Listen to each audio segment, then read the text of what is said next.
Chapter 19. The third attack.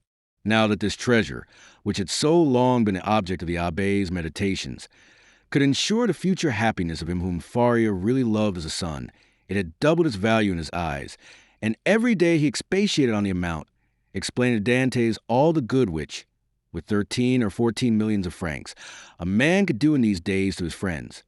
And then Dantès' countenance became gloomy, for the oath of vengeance he had taken recurred to his memory, and he reflected how much ill, in these times, a man with 13 or 14 millions could do to his enemies. The abbé did not know the island of Monte Cristo, but Dantès knew it, and had often passed it.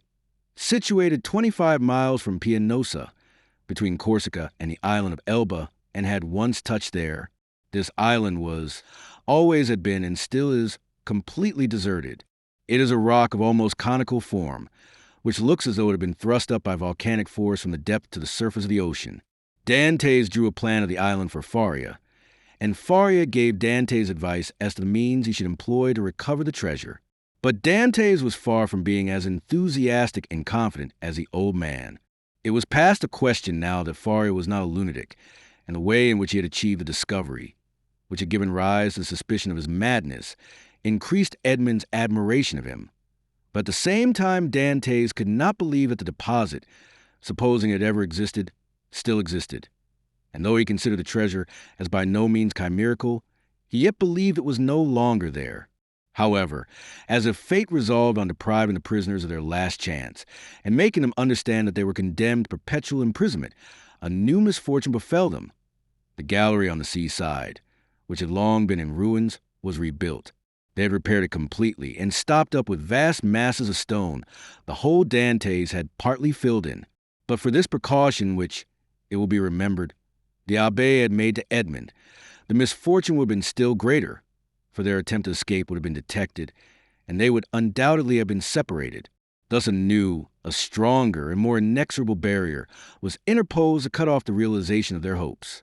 "You see," said the young man with an air of sorrowful resignation to Faria, "that God deems it right to take from me any claim to merit for what you call my devotion to you. I have promised to remain forever with you, and now I could not break my promise if I would. The treasure will be no more mine than yours, and neither of us will quit this prison. But my real treasure is not that, my dear friend, which awaits me beneath the somber rocks of Monte Cristo. It is your presence, our living together 5 or 6 hours a day, in spite of our jailers. It is the rays of intelligence you have elicited from my brain, the languages you have implanted in my memory, and which have taken root there with all their philological ramifications.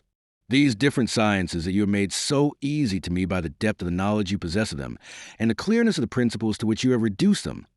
This is my treasure, my beloved friend, and with this you have made me rich and happy. Believe me, and take comfort, this is better for me than tons of gold and cases of diamonds, even were they not as problematical as the clouds we see in the morning floating over the sea, which we take for terra firma, and which evaporate and vanish as we draw near to them. To have you as long as possible near me, to hear your eloquent speech, which embellishes my mind, strengthens my soul, and makes my whole frame capable of great and terrible things, if I should ever be free, so fills my whole existence, that the despair to which I was just on the point of yielding when I knew you has no longer any hold over me. And this is my fortune, not chimerical, but actual. I owe you my real good, my present happiness, and all the sovereigns of the earth, even Caesar Borgia himself, could not deprive me of this. Thus, if not actually happy, yet the days these two unfortunates passed together went quickly. Faria, who for so long a time had kept silence as to the treasure, now perpetually talked of it, as he had prophesied would be the case. He remained paralyzed in the right arm and the left leg, and had given up all hope of ever enjoying it himself.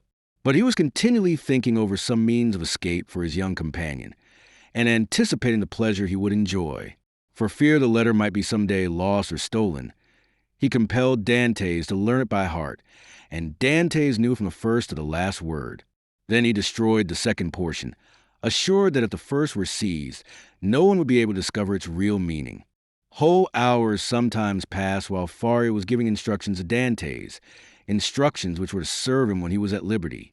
Then, once free from the day and hour and moment when he was so, he could have but one only thought, which was to gain Monte Cristo by some means, and remain there alone under some pretext which would arouse no suspicions. And once there, to endeavor to find the wonderful caverns, and search in the appointed spot, be it remembered, being the farthest angle in the second opening. In the meanwhile the hours passed, if not rapidly, at least tolerably. Faria, as we have said, without having recovered the use of his hand and foot, had regained all the clearness of his understanding, and had gradually, besides the moral instructions we have detailed, taught his youthful companion the patient and sublime duty of a prisoner, who learns to make something from nothing. They were thus perpetually employed, Faria, that he might not see himself grow old, Dantès, for fear of recalling the almost extinct past which now only floated in his memory like a distant light wandering in the night. So life went on for them as it does for those who are not victims of misfortune, and whose activities glide along mechanically and tranquilly beneath the eye of Providence. But beneath this superficial calm there were in the heart of the young man, and perhaps in that of the old man, many repressed desires, many stifled sighs, which found vent when Faria was left alone, and when Edmond returned to his cell. One night Edmond awoke suddenly, believing that he heard someone calling him. He opened his eyes upon utter darkness. His name, or rather a plaintive voice which essayed to pronounce his name, reached him. He sat up in bed, and a cold sweat broke out upon his brow. Undoubtedly the call came from Faria's dungeon. "Alas," murmured Edmond, "can it be?" He moved his bed, drew up the stone, rushed into the passage, and reached the opposite extremity. The secret entrance was open. By the light of the wretched and wavering lamp, of which we have spoken, Dantès saw the old man, pale, but yet erect, clinging to the bedstead. His features were writhing with those horrible symptoms which he already knew, and which had so seriously alarmed him when he saw them for the first time. "Alas, my dear friend," said Faria in a resigned tone, "you understand, do you not? And I need not attempt to explain to you?" Edmond uttered a cry of agony, and, quite out of his senses, rushed towards the door, exclaiming, "Help, help!" Faria had just sufficient strength to restrain him. "Silence," he said, "or you are lost. We must now only think of you, my dear friend, and so act as to render your captivity supportable or your flight possible. It would require years to do again what I have done here, and the results would be instantly destroyed if our jailers knew we had communicated with each other. Besides, be assured, my dear Edmond, the dungeon I am about to leave will not long remain empty. Some other unfortunate being will soon take my place, and to him you will appear like an angel of salvation. Perhaps he will be young, strong, and enduring like yourself, and will aid you in your escape, while I have been but a hindrance. You will no longer have half a dead body tied to you as a drag to all your movements. At length Providence has done something for you. He restores to you more than he takes away, and it was time I should die." Edmond could only clasp his hands and exclaim, "Oh, my friend, speak not thus." And then resuming all his presence of mind, which had for a moment staggered under this blow, and his strength would have failed at the words of the old man, he said, "Oh, I have saved you once, and I will save you a second time." And raising for the bed, he drew out the phial, still a third filled with the red liquor. "See," he exclaimed, "there remains still some of the magic draught. Quick, quick, tell me what I must do this time. Are there any fresh instructions? Speak, my friend, I listen." "There is not a hope," replied Faria, shaking his head. "But no matter. God wills that that man whom he has created, and in whose heart he has so profoundly rooted the love of life, should do all in his power to preserve that existence, which, however painful it may be, is yet always so dear." "Oh, yes, yes," exclaimed Dantès, "and I tell you that I will save you yet." "Well, then try. The cold gains upon me. I feel the blood flowing towards my brain. These horrible chills, which make my teeth chatter and seem to dislocate my bones, begin to pervade my whole frame. In 5 minutes the malady will reach its height, and in a quarter of an hour there will be nothing left of me but a corpse." "Oh!" exclaimed Dantès, his heart wrung with anguish. "Do as you did before. Only do not wait so long. All the springs of life are now exhausted in me, and death," he continued, looking at his paralyzed arm and leg, "has but half its work to do. If, after having made me swallow 12 drops instead of 10, you see that I do not recover, then pour the rest down my throat. Now lift me on my bed, for I can no longer support myself. Edmond took the old man in his arms and laid him on the bed. And now, my dear friend, said Faria, sole consolation of my wretched existence, you whom heaven gave me somewhat late, but still gave me a priceless gift, and for which I am most grateful. At the moment of separating from you forever, I wish you all the happiness and all the prosperity you so well deserve. My son, I bless thee. The young man cast himself on his knees, leaning his head against the old man's bed. Listen now to what I say in this my dying moment. The treasure of the Spadas exists. God grants me the boon of vision unrestricted by time or space. I see it in the depths of the inner cavern. My eyes pierce the inmost recesses of the earth and are dazzled at the sight of so much riches. If you do escape, remember that the poor abbé, whom all the world called mad, was not so. Hasten to Monte Cristo. Avail yourself of the fortune, for you have indeed suffered long enough. A violent convulsion attacked the old man. Dantès raised his head and saw Faria's eyes injected with blood. It seemed as if a flow of blood had ascended from the chest to the head. Adieu, adieu, murmured the old man, clasping Edmond's hand convulsively. Adieu! Oh, no! No, not yet, he cried. Do not forsake me. Oh, succor him. Help, help, help. Hush, hush, murmured the dying man, that they may not separate us if you save me. You are right. Oh, yes, yes.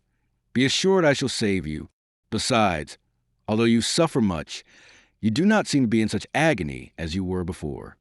Do not mistake. I suffer less because there is in me less strength to endure. At your age we have faith in life. It is the privilege of youth to believe and hope, but old men see death more clearly. Oh, 'tis here, 'tis here, 'tis over, my sight is gone, my senses fail. Your hand, Dantès. Adieu, adieu. And raising himself by a final effort, in which he summoned all his faculties, he said, Monte Cristo, forget not Monte Cristo. And he fell back on the bed.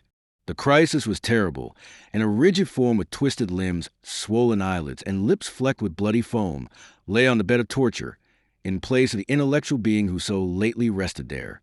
Dantès took the lamp, placed it on a projecting stone above the bed, when its tremulous light fell with strange and fantastic ray on the distorted countenance and motionless, stiffened body. With steady gaze, he awaited confidently the moment for administering the restorative. When he believed that the right moment had arrived, he took the knife, pried open the teeth, which offered less resistance than before, counted one after the other 12 drops, and watched. The phial contained, perhaps, twice as much more. He waited 10 minutes, a quarter of an hour, half an hour. No change took place. Trembling, his hair erect, his brow bathed with perspiration, he counted the seconds by the beating of his heart. Then he thought it was time to make the last trial, and he put the phial to the purple lips of Faria, and without having occasion to force open his jaws, which had remained extended, he poured the whole of the liquid down his throat. The draught produced a galvanic effect. A violent trembling pervaded the old man's limbs. His eyes opened until it was fearful to gaze upon them. He heaved a sigh which resembled a shriek, and then his convulsed body returned gradually to its former immobility, the eyes remaining open. Half an hour, an hour and a half elapsed, and during this period of anguish, Edmond leaned over his friend, his hand applied to his heart, and felt the body gradually grow cold, and the heart's pulsation become more and more deep and dull, until at length it stopped. The last movement of the heart ceased, the face became livid, the eyes remained open, but the eyeballs were glazed. It was 6 o'clock in the morning. The dawn was just breaking, and its feeble ray came into the dungeon and paled the ineffectual light of the lamp. Strange shadows passed over the countenance of the dead man, and at times gave the appearance of life. While the struggle between day and night lasted, Dantès still doubted. But as soon as the daylight gained preeminence, he saw that he was alone with a corpse. Then an invincible and extreme terror seized upon him, and he dared not again press the hand that hung out of bed. He dared no longer to gaze on those fixed and vacant eyes, which he tried many times to close, but in vain. They opened again as soon as shut. He extinguished the lamp, carefully concealed it, and then went away, closing as well as he could the entrance to the secret passage by the large stone as he descended. It was time, for the jailer was coming. On this occasion, he began his rounds at Dantès' cell, and on leaving him, he went on to Faria's dungeon, taking thither breakfast and some linen. Nothing betokened that the man knew anything of what had occurred. He went on his way. Dantès was then seized with an indescribable desire to know what was going on in the dungeon of his unfortunate friend. He therefore returned by the subterraneous gallery, and arrived in time to hear the exclamations of the turnkey, who called out for help. Other turnkeys came, and then was heard the regular tramp of soldiers. Last of all came the governor. Edmond heard the creaking of the bed as they moved the corpse, heard the voice of the governor, who asked him to throw water on the dead man's face. And seeing that, in spite of this application, the prisoner did not recover, they sent for the doctor. The governor then went out, and words of pity fell on Dantès' listening ears, mingled with brutal laughter. "Well, well," said one, "the madman has gone to look after his treasure. Good journey to him. With all his millions, he will not have enough to pay for his shroud," said another. "Oh," added a third voice, "the shrouds of Château are not dear." "Perhaps," said one of the previous speakers, "as he was a churchman, they may go to some expense in his behalf. They may give him the honors of the sack." Edmond did not lose a word, but comprehended very little of what was said. The voices soon ceased, and it seemed to him as if everyone had left the cell. Still he dared not to enter, as they might have left some turnkey to watch the dead. He remained, therefore, mute and motionless, hardly venturing to breathe. At the end of an hour, he heard a faint noise, which increased. It was the governor who returned, followed by the doctor and other attendants. There was a moment's silence. It was evident that the doctor was examining the dead body. The inquiries soon commenced. The doctor analyzed the symptoms of the malady to which the prisoner had succumbed, and declared that he was dead. Questions and answers followed in a nonchalant manner that made Dantès indignant, for he felt that all the world should have for the poor abbé a love and respect equal to his own. "I am very sorry for what you tell me," said the governor, replying to the assurance of the doctor, "that the old man is really dead, for he was a quiet, inoffensive prisoner, happy in his folly, and required no watching." "Ah," added the turnkey, "there was no occasion for watching him. He would have stayed here 50 years, I'll answer for it, without any attempt to escape. Still," said the governor, "I believe it will be requisite, notwithstanding your certainty, and not that I doubt your science, but in discharge of my official duty, that we should be perfectly assured that the prisoner is dead." There was a moment of complete silence, during which Dantès, still listening, knew that the doctor was examining the corpse a second time. "You may make your mind easy," said the doctor. "He is dead. I will answer for that." "You know, sir," said the governor, persisting, "that we are not content in such cases as this with such a simple examination. In spite of all appearances, be so kind, therefore, as to finish your duty by fulfilling the formalities described by law." "Let the irons be heated," said the doctor, "but really it is a useless precaution." This order to heat the irons made Dantès shudder. He heard hasty steps, the creaking of a door, people going and coming, and some minutes afterwards a turnkey entered, saying, "Here is the brazier lighted." There was a moment's silence, and then was heard the crackling of burning flesh, of which the peculiar and nauseous smell penetrated even behind the wall, where Dantès was listening in horror. The perspiration poured forth upon the young man's brow, and he felt as if he should faint. "You see, sir, he is really dead," said the doctor. "This burn in the heel is decisive. The poor fool is cured of his folly, and delivered from his captivity." "Wasn't his name Faria?" inquired one of the officers who accompanied the governor. "Yes, sir, and as he said, it was an ancient name. He was, too, very learned and rational enough on all points which did not relate to his treasure, but on that, indeed, he was intractable. It is the sort of malady which we call monomania," said the doctor. "You had never anything to complain of?" said the governor to the jailer who had charge of the abbé. "Never, sir," replied the jailer. "Never. On the contrary, he sometimes amused me very much by telling me stories. One day, too, when my wife was ill, he gave me a prescription which cured her." Ah, said the doctor. "I did not know that I had a rival, but I hope, governor, that you will show him all proper respect in consequence." Yes, Make your mind easy. He shall be decently interred in the newest sack we can find. Will that satisfy you? Must this last formality take place in your presence, sir? Inquired a turnkey. Certainly. But make haste. I cannot stay here all day. Other footsteps, going and coming, were now heard, and a moment afterwards the noise of rustling canvas reached Dante's ears. The bed creaked, and a heavy footfall of a man who lifts a weight sounded on the floor. Then the bed again creaked under the weight deposited upon it. "This evening," said the governor. "Will there be any mass?" asked one of the attendants.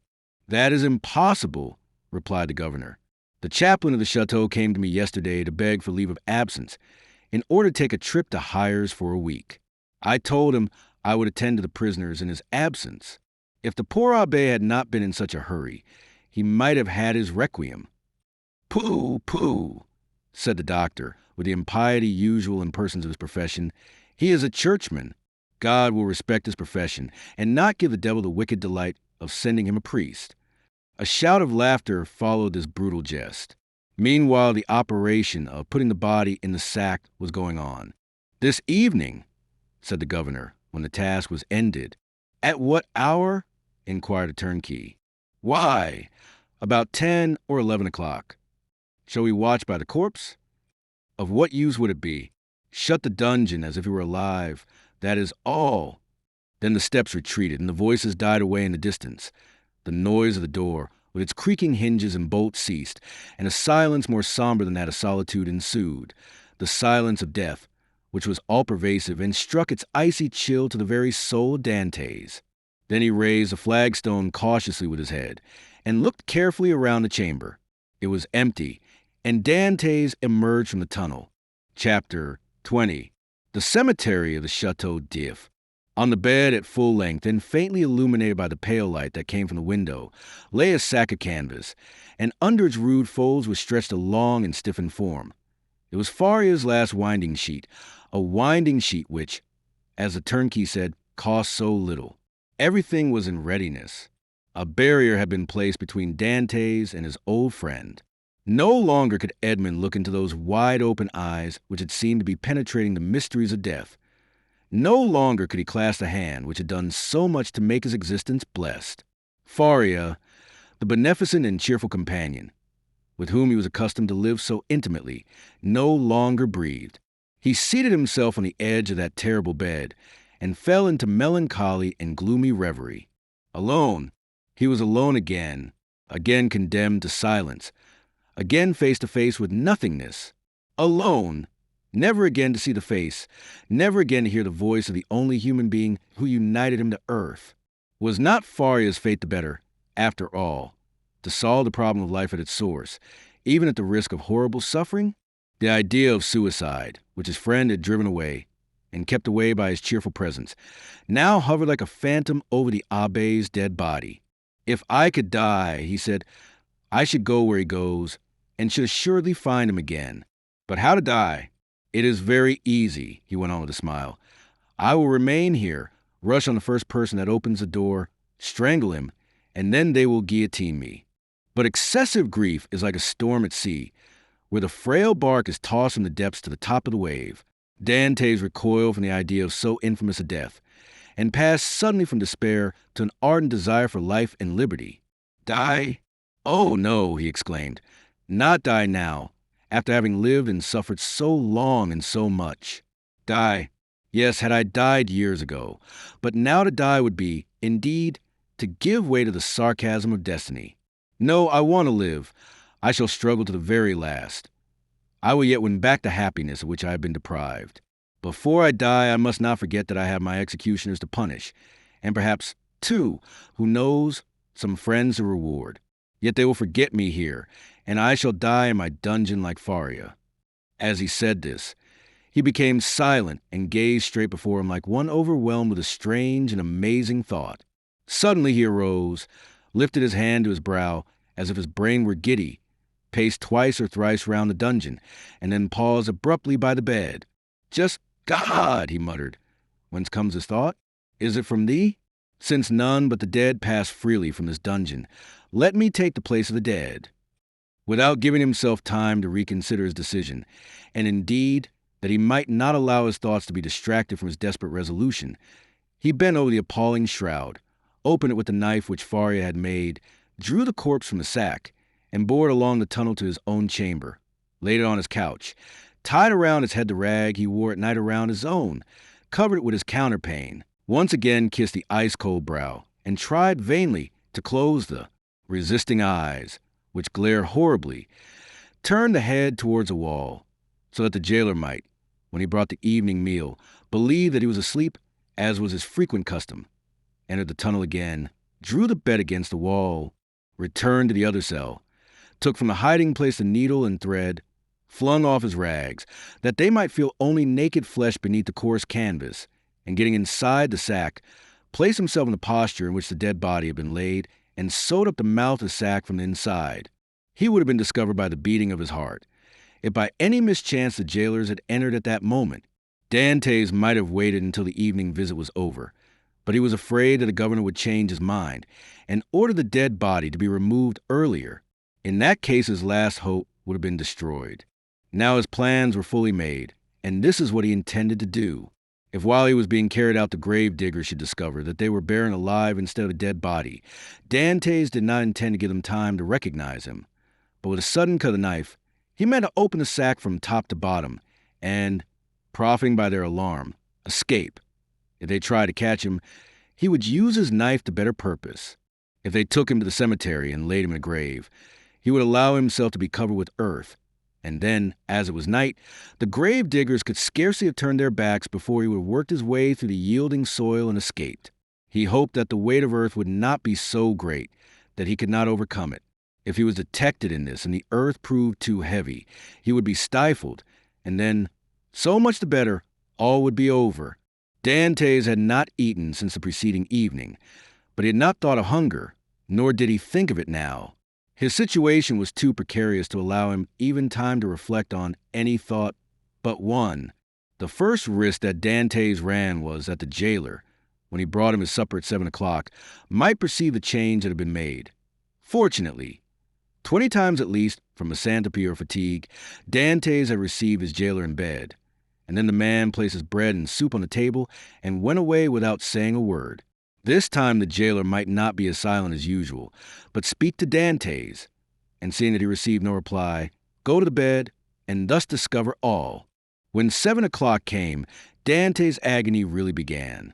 His hand placed upon his heart was unable to redress its throbbings, while with the other he wiped the perspiration from his temples. From time to time chills ran through his whole body, and clutched his heart in a grasp of ice. Then he thought he was going to die. Yet the hours passed on without any unusual disturbance, and Dantès knew that he had escaped the first peril. It was a good augury. At length, about the hour the governor had appointed, footsteps were heard on the stairs. Edmond felt that the moment had arrived, summoned up all his courage, held his breath, and would have been happy if at the same time he could have repressed the throbbing of his veins. The footsteps, they were double, paused at the door, and Dantès guessed that the two grave diggers had come to seek him. This idea was soon converted into certainty when he heard the noise they made in putting down the hand beer. The door opened, and a dim light reached Dantès' eyes through the coarse sack that covered him. He saw two shadows approach his bed, a third remaining at the door with a torch in its hand. The two men, approaching the end of the bed, took the sack by its extremities. "He's heavy, though, for an old and thin man," said one, as he raised the head. "They say every year adds half a pound to the weight of the bones," said another, lifting the feet. "Have you tied the knot?" inquired the first speaker. "What would be the use of carrying so much more weight?" was the reply. "I can do that when we get there." "Yes, you're right," replied the companion. "What's the knot for?" thought Dantès. They deposited the supposed corpse on the bier. Edmond stiffened himself in order to play the part of a dead man, and then the party, lighted by the man with the torch, who went first, ascended the stairs. Suddenly he felt the fresh and sharp night air, and Dantès knew that the mistral was blowing. It was a sensation in which pleasure and pain were strangely mingled. The bearers went on for 20 paces, then stopped, putting the bier down on the ground. One of them went away, and Dantès heard his shoes striking on the pavement. "Where am I?" he asked himself. Really, "He is by no means a light load," said the other bearer, sitting on the edge of the hand-barrow. Dantès' first impulse was to escape, but fortunately he did not attempt it. "Give us a light," said the other bearer, "or I shall never find what I am looking for." The man with the torch complied, although not asked in the most polite terms. What could he be looking for, thought Edmond. The spade, perhaps. An exclamation of satisfaction indicated that the grave digger had found the object of his search. "Here it is at last," he said. "Not without some trouble, though."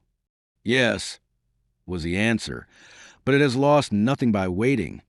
As he said this, the man came towards Edmond, who heard a heavy metallic substance laid down beside him, and at the same moment a cord was fastened round his feet with sudden and painful violence.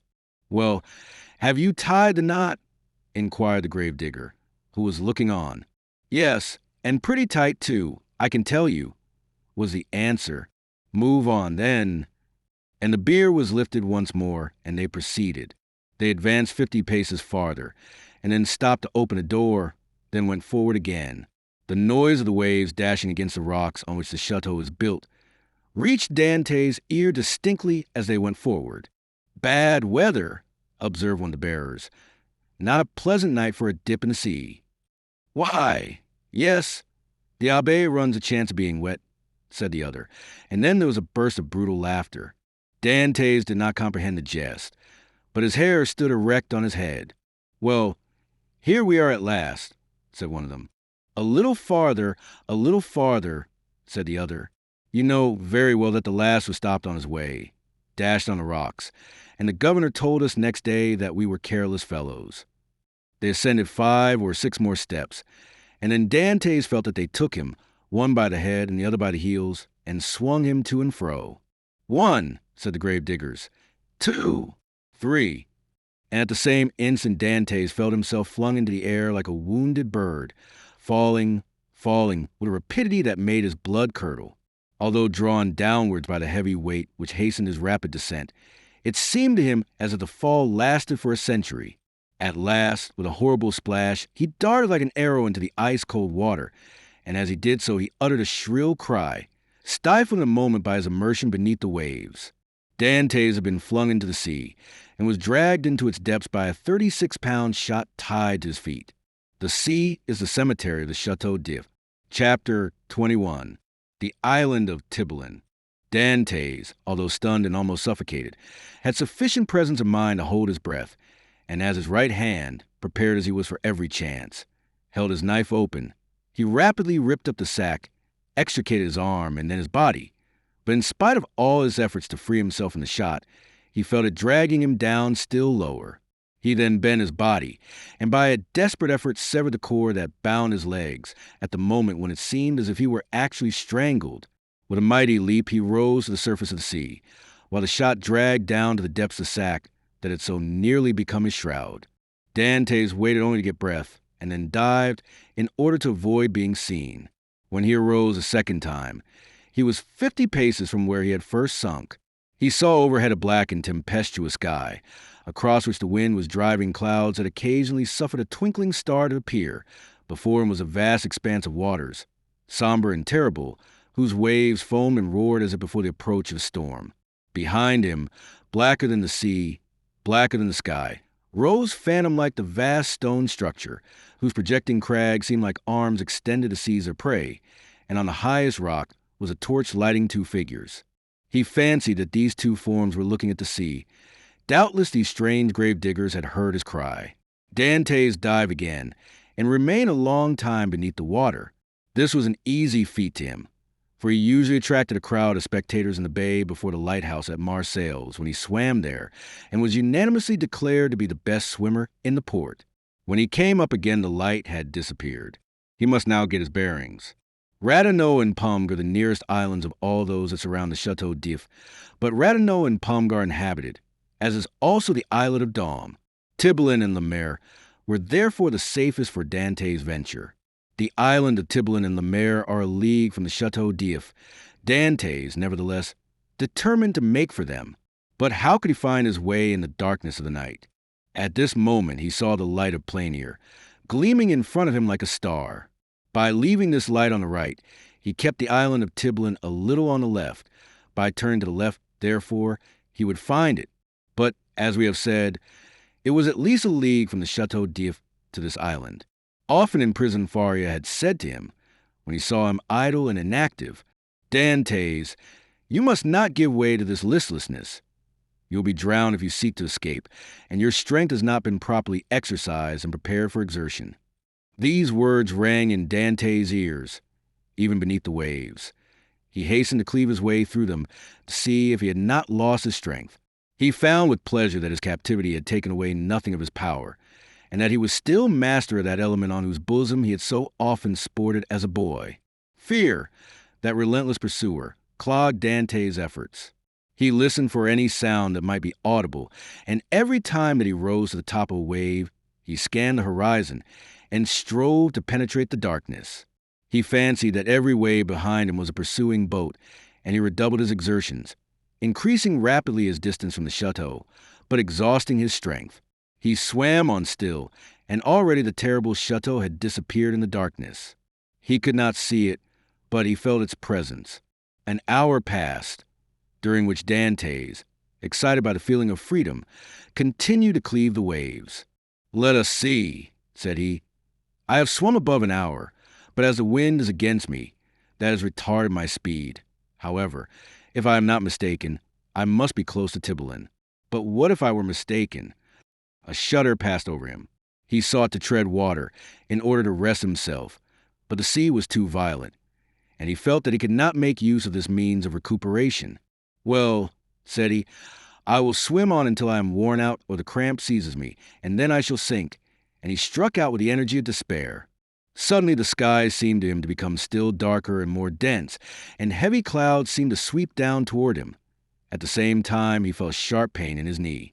He fancied for a moment that he had been shot and listened for the report, but he heard nothing. Then he put out his hand and encountered an obstacle, and with another stroke knew that he had gained the shore. Before him rose a grotesque mass of rocks that resembled nothing so much as a vast fire petrified at the moment of its most fervent combustion. It was the island of Tibelin. Dantès rose, advanced a few steps, and, with a fervent prayer of gratitude, stretched himself on the granite, which seemed to him softer than down. Then, in spite of the wind and rain, he fell into the deep, sweet sleep of utter exhaustion. At the expiration of an hour, Edmond was awakened by the roar of thunder. The tempest was let loose and beating the atmosphere with its mighty wings. From time to time a flash of lightning stretched across the heavens like a fiery serpent, lighting up the clouds that rolled on in vast chaotic waves. Dantès had not been deceived. He had reached the first of the two islands, which was, in fact, Tibelin. He knew that it was barren and without shelter, but when the sea became more calm, he resolved to plunge into its waves again and swim to La Mer, equally arid but larger and consequently better adapted for concealment. An overhanging rock offered him a temporary shelter, and scarcely had he availed himself of it when the tempest burst forth in all its fury. Edmond felt the trembling of the rock beneath which he lay. The waves, dashing themselves against it, wetted him with their spray. He was safely sheltered, and yet he felt dizzy in the midst of the warring of the elements and the dazzling brightness of the lightning. It seemed to him that the island trembled to its base, and that it would, like a vessel at anchor, break moorings and bear him off into the center of the storm. He then recollected that he had not eaten or drunk for 24 hours. He extended his hands and drank greedily of the rainwater that had lodged in a hollow of the rock. As he rose, a flash of lightning that seemed to arrive the remotest heights of heaven illumined the darkness. By its light, between the island of La Mer and Cape Croiselle, a quarter of a league distant, Dantès saw a fishing boat driven rapidly like a specter before the power of winds and waves. A second after, he saw it again, approaching with frightful rapidity. Dantès cried at the top of his voice to warn them of their danger, but they saw it themselves. Another flash showed him 4 men clinging to the shattered mast and the rigging, while a 5th clung to the broken rudder. The men he beheld saw him undoubtedly, for their cries were carried to his ears by the wind. Above, the splintered mast of sail rent to tatters was waving. Suddenly the ropes that still held it gave way, and it disappeared in the darkness of night like a vast sea-bird. At the same moment a violent crash was heard, and cries of distress. Dantès from his rocky perch saw the shattered vessel, and among the fragments the floating forms of the hapless sailors. Then all was dark again. Dantès ran down the rocks at the risk of being himself dashed to pieces. He listened, he groped about, but he heard and saw nothing. The cries had ceased, and the tempest continued to rage. By degrees the wind abated. Vast gray clouds rolled toward the west, and the blue firmament appeared studded with bright stars. Soon a red streak became visible in the horizon. The waves whitened, a light played over them, and gilded their foaming crests with gold. It was day. Dantès stood mute and motionless before this majestic spectacle, as if he now beheld it for the first time. And indeed, since his captivity in the Château, he had forgotten that such scenes were ever to be witnessed.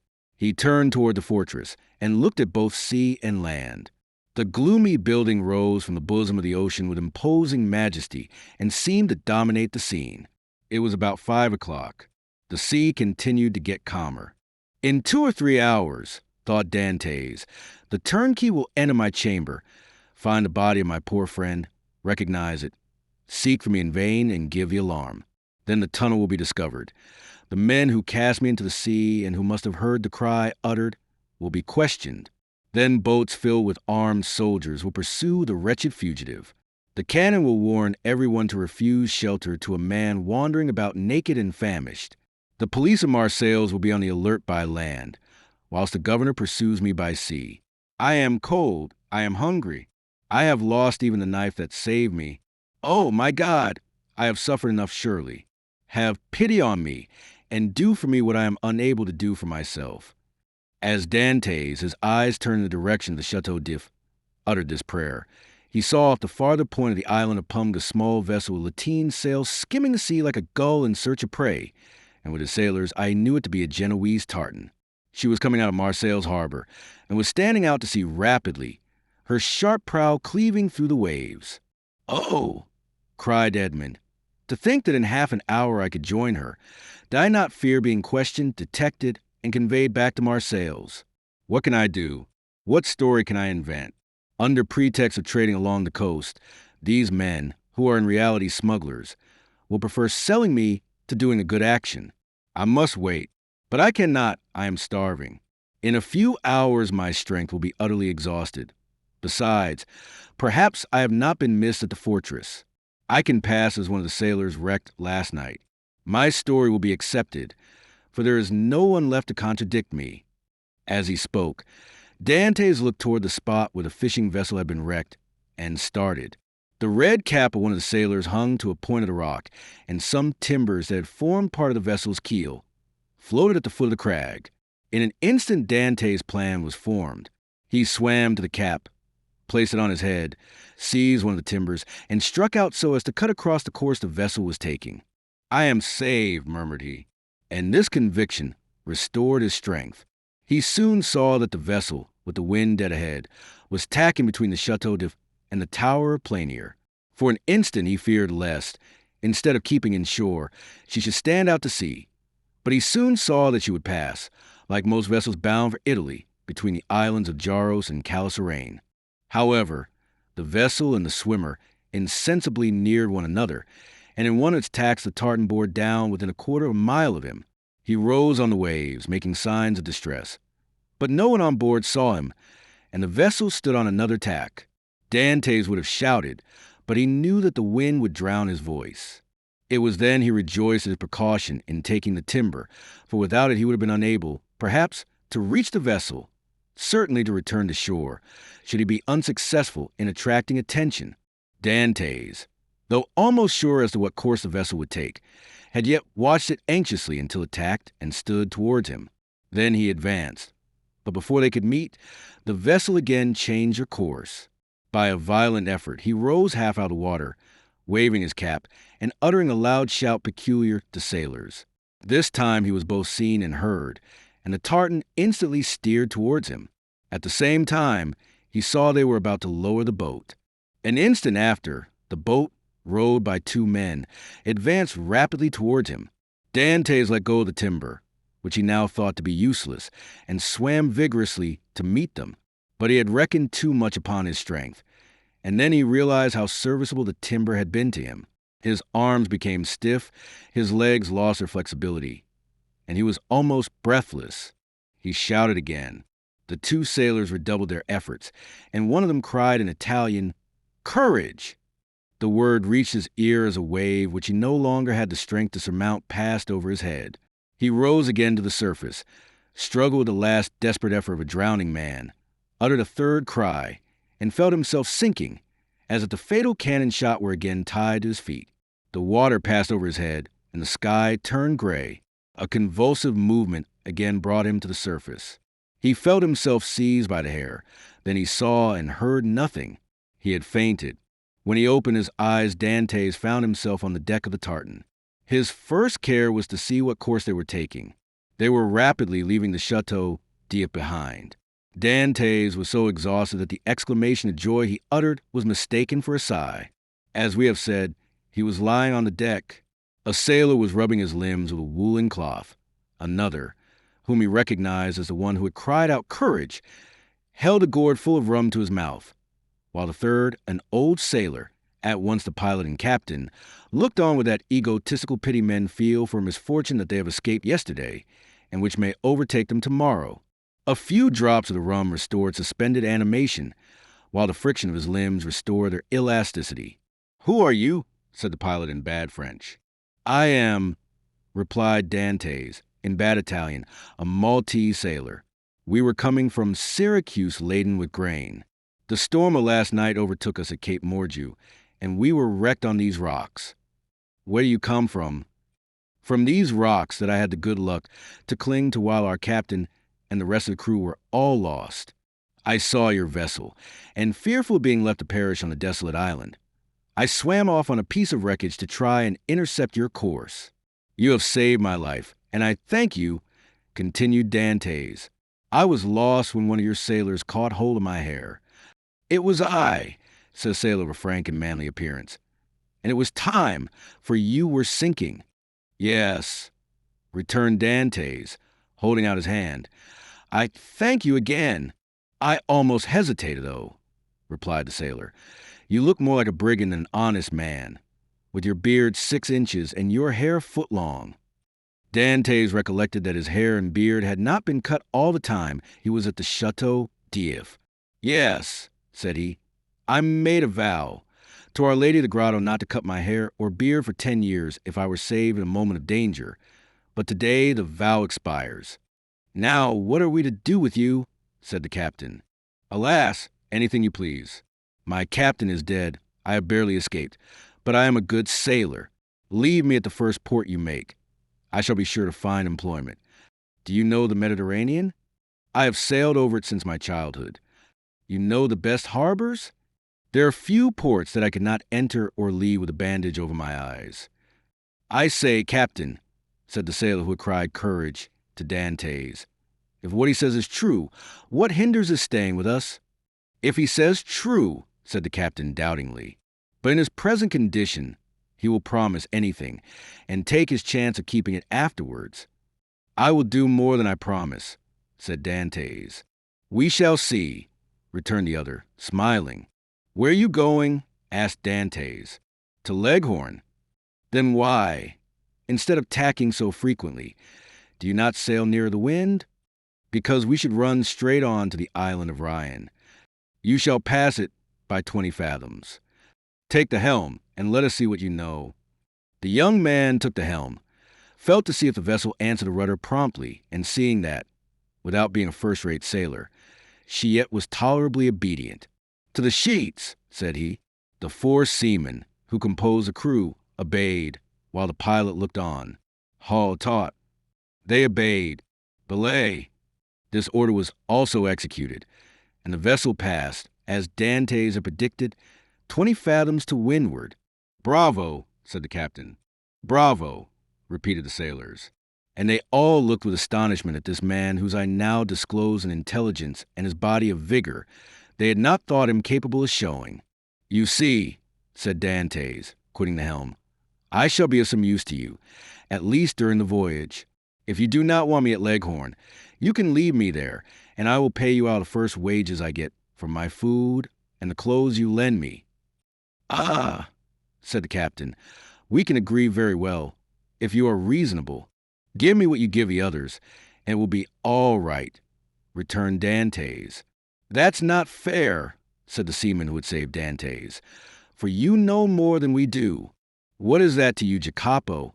Returned the captain. Everyone is free to ask what he pleases. That's true, replied Jacopo. I only make a remark. Well, you would do much better to find him a jacket and a pair of trousers, if you have them.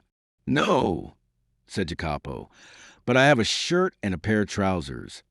That is all I want, interrupted Dantès. Jacopo dived into the hold, and soon returned with what Edmond wanted. Now, then, do you wish for anything else? Said the patron. A piece of bread and another glass of the capital rum I tasted, for I have not eaten or drunk for a long time. He had not tasted food for 40 hours. A piece of bread was brought, and Jacopo offered him the gourd. Larboard your helm, cried the captain to the steersman. Dantès glanced that way as he lifted the gourd to his mouth, then paused with hand in midair. Hollo, what's the matter at the Château d'If? Said the captain. A small white cloud, which had attracted Dantès' attention, crowned the summit of the bastion of the Château d'If. At the same moment, the faint report of a gun was heard. The sailors looked at one another. What is this? Asked the captain. A prisoner has escaped from the Château d'If, and they are firing the alarm gun, replied Dantès.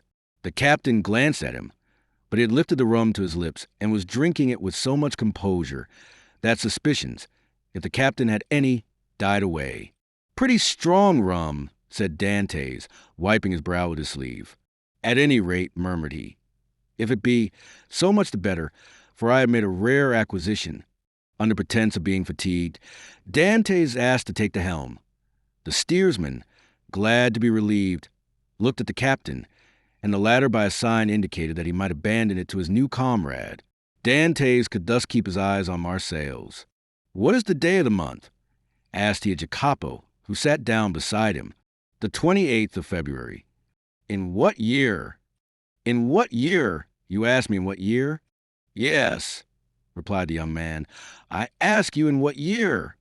You have forgotten then? I got such a fright last night, replied Dantès, smiling, that I have almost lost my memory. I ask you what year is it? The year 1829, returned Jacopo. It was 14 years, day for day, since Dantès' arrest. He was 19 when he entered the Château d'If. He was 33 when he escaped. A sorrowful smile passed over his face. He asked himself what had become of Mercedes, who must believe him dead. Then his eyes lighted up with hatred as he thought of the three men who had caused him so long and wretched a captivity. He renewed against Danglars, Fernand, and Villefort the oath of implacable vengeance he had made in his dungeon. This oath was no longer a vain menace, for the fastest sailor in the Mediterranean would have been unable to overtake the little tartan, that with every stitch of canvas set was flying before the wind to Leghorn. Chapter 22. The Smugglers. Dantès had not been a day on board before he had a very clear idea of the men with whom his lot had been cast. Without having been in the school of the Abbé Faria, the worthy master of La Jeune Amélie, the name of the Genoese tartan, knew a smattering of all the tongues spoken on the shores of that large lake called the Mediterranean, from the Arabic to the Provençal, and this, while it spared him interpreters, persons always troublesome and frequently indiscreet, gave him great facilities of communication, either with the vessels he met at sea, with the small boats sailing along the coast, or with the people without name, country, or occupation, who are always seen on the quays of seaports, and who live by hidden and mysterious means, which we must suppose to be a direct gift of Providence, as they have no visible means of support. It is fair to assume that Dantès was on board a smuggler. At first the captain had received Dantès on board with a certain degree of distrust. He was very well known to the customs officers of the coast, and as there was between these worthies and himself a perpetual battle of wits, he had at first thought that Dantès might be an emissary of these industrious guardians of rights and duties, who perhaps employed this ingenious means of learning some of the secrets of his trade. But the skillful manner in which Dantès had handled the lugger had entirely reassured him, and then, when he saw the light plume of smoke floating above the bastion of the Château d'If, and heard the distant report, he was instantly struck with the idea that he had on board his vessel one whose coming and going, like that of kings, was accompanied with salutes of artillery. This made him less uneasy, it must be owned, than if the newcomer had proved to be a customs officer. But this supposition also disappeared like the first, when he beheld the perfect tranquility of his recruit. Edmond thus had the advantage of knowing what the owner was, without the owner knowing who he was. And however the old sailor and his crew tried to pump him, they extracted nothing more from him. He gave accurate descriptions of Naples and Malta, which he knew as well as Marseilles, and held stoutly to his first story. Thus the Genoese, subtle as he was duped by Edmond, in whose favor his mild demeanor, his nautical skill, and his admirable dissimulation pleaded. Moreover, it is possible that the Genoese was one of those shrewd persons who know nothing but what they should know, and believe nothing but what they should believe. In this state of mutual understanding, they reached Leghorn. Here Edmond was to undergo another trial. He was to find out whether he could recognize himself, as he had not seen his own face for 14 years. He had preserved a tolerably good remembrance of what the youth had been, and was now to find out what the man had become. His comrades believed that his vow was fulfilled. As he had 20 times touched at Leghorn, he remembered a barber in St. Ferdinand Street. He went there to have his beard and hair cut. The barber gazed in amazement at this man with the long, thick and black hair and beard, which gave his head the appearance of one of Titian's portraits. At this period, it was not the fashion to wear so large a beard and hair so long. Now a barber would only be surprised if a man gifted with such advantages should consent voluntarily to deprive himself of them. The Leghorn barber said nothing and went to work. When the operation was concluded, and Edmond felt that his chin was completely smooth and his hair reduced to its usual length, he asked for a looking-glass. He was now, as we have said, 33 years of age, and his 14 years' imprisonment had produced a great transformation in his appearance. Dantès had entered the Château d'If with the round, open, smiling face of a young and happy man, with whom the early paths of life had been smooth, and who anticipates a future corresponding with his past. This was now all changed. The oval face was lengthened, his smiling mouth had assumed the firm and marked lines which betoken resolution. His eyebrows were arched beneath a brow furrowed with thought. His eyes were full of melancholy, and from their depths occasionally sparkled gloomy fires of misanthropy and hatred. His complexion, so long kept from the sun, had now that pale color which produces, when the features are encircled with black hair, the aristocratic beauty of the man of the North. The profound learning he had acquired had besides diffused over his features a refined intellectual expression, and he had also acquired, being naturally of a goodly stature, that vigor which a frame possesses which has so long concentrated all its force within itself. To the elegance of a nervous and slight form had succeeded the solidity of a rounded and muscular figure. As to his voice, prayers, sobs, and imprecations had changed it, so that at times it was of a singularly penetrating sweetness, and at others rough and almost hoarse. Moreover, from being so long in twilight or darkness, his eyes had acquired the faculty of distinguishing objects in the night, common to the hyena and the wolf. Edmond smiled when he beheld himself. It was impossible that his best friend, if indeed he had any friend left, could recognize him. He could not recognize himself. The master of La Jeune Amélie, who was very desirous of retaining amongst his crew a man of Edmond's value, had offered to advance him funds out of his future profits, which Edmond had accepted. His next care on leaving the barber's who had achieved his first metamorphosis was to enter a shop and buy a complete sailor's suit, a garb, as we all know, very simple, and consisting of white trousers, a striped shirt, and a cap. It was in this costume, and bringing back to Jacopo the shirt and trousers he had lent him, that Edmond reappeared before the captain of the lugger, who had made him tell his story over and over again before he could believe him or recognize in the neat and trim sail of the man with thick and matted beard, hair tangled with seaweed, and body soaking in sea brine, whom he had picked up naked and nearly drowned. Attracted by his prepossessing appearance, he renewed his offers of an engagement to Dantès, but Dantès, who had his own projects, would not agree for a longer time than 3 months. La Jeune Amélie had a very active crew, very obedient to their captain, who lost as little time as possible. He had scarcely been a week at Leghorn before the hold of his vessel was filled with printed muslins, contraband cottons, English powder, and tobacco on which the excise had forgotten to put its mark. The master was to get all this out of Leghorn free of duties, and landed on the shores of Corsica, where certain speculators undertook to forward the cargo to France. They sailed. Edmond was again cleaving the azure sea which had been the first horizon of his youth, and which he had so often dreamed of in prison. He left Gorgone on his right and La Pianosa on his left, and went toward the country of Paoli and Napoleon. The next morning, going on deck, as he always did at an early hour, the patron found Dantès leaning against the bulwarks, gazing with intense earnestness at a pile of granite rocks, which the rising sun tinged with rosy light. It was the island of Monte Cristo. La Jeune Amélie left it 3/4 of a league to the larboard and kept on for Corsica. Dantès thought, as they passed so closely to the island whose name was so interesting to him, they had only to leap into the sea and in half an hour be at the promised land. But then what could he do without instruments to discover his treasure, without arms to defend himself? Besides, what would the sailors say? What would the patron think? He must wait. Fortunately, Dantès had learned how to wait. He had waited 14 years for his liberty, and now he was free. He could wait at least 6 months or a year for wealth. Would he not have accepted liberty, without riches, if it had been offered to him? Besides, were not those riches chimerical, offspring of the brain of the poor Abbé Faria? Had they not died with him? It is true, the letter of the Cardinal Spada was singularly circumstantial, and Dantès repeated it to himself, from one end to the other, for he had not forgotten a word. Evening came, and Edmond saw the island tinged with the shades of twilight, and then disappear in the darkness from all eyes but his own, for he, with vision accustomed to gloom of a prison, continued to behold it last of all, for he remained alone upon deck. The next morn broke off the coast of Illyria. All day they coasted, and in the evening saw fires lighted on land.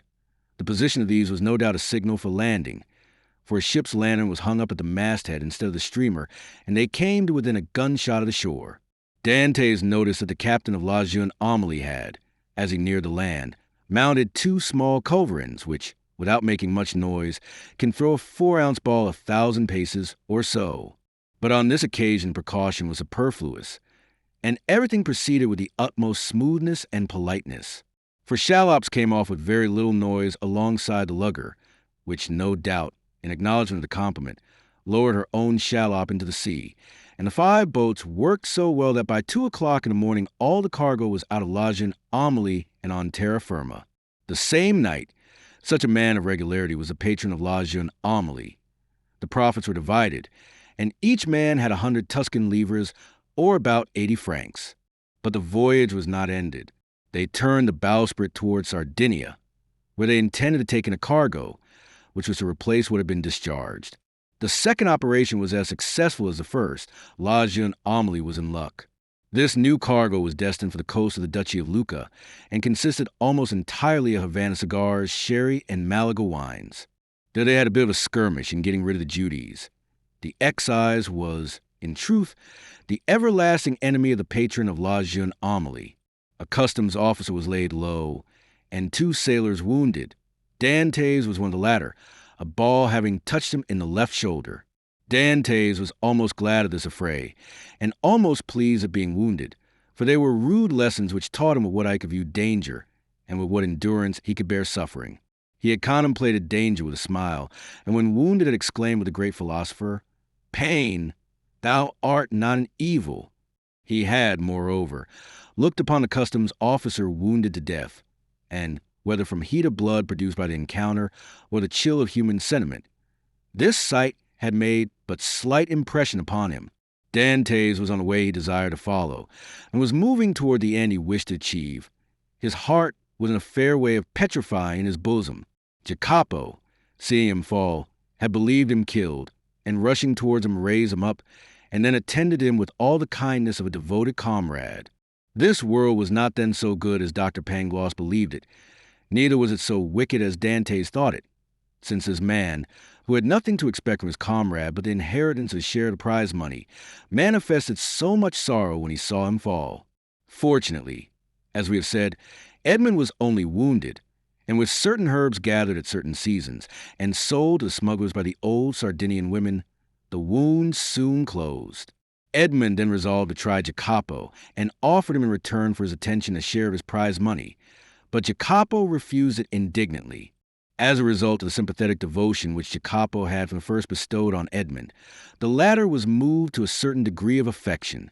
But this sufficed for Jacopo, who instinctively felt that Edmond had a right to superiority of position, a superiority which Edmond had concealed from all others. And from this time the kindness which Edmond showed him was enough for the brave seaman. Then in the long days on board ship, when the vessel, gliding on with security over the azure sea, required no care but the hand of the helmsman, thanks to the favorable winds that swelled her sails, Edmond, with a chart in his hand, became the instructor Jacopo, as the poor Abbé Faria had been his tutor. He pointed out to him the bearings of the coast, explained to him the variations of the compass, and taught him to read in that vast book open over our heads which they call heaven, and where God writes in azure with letters of diamonds.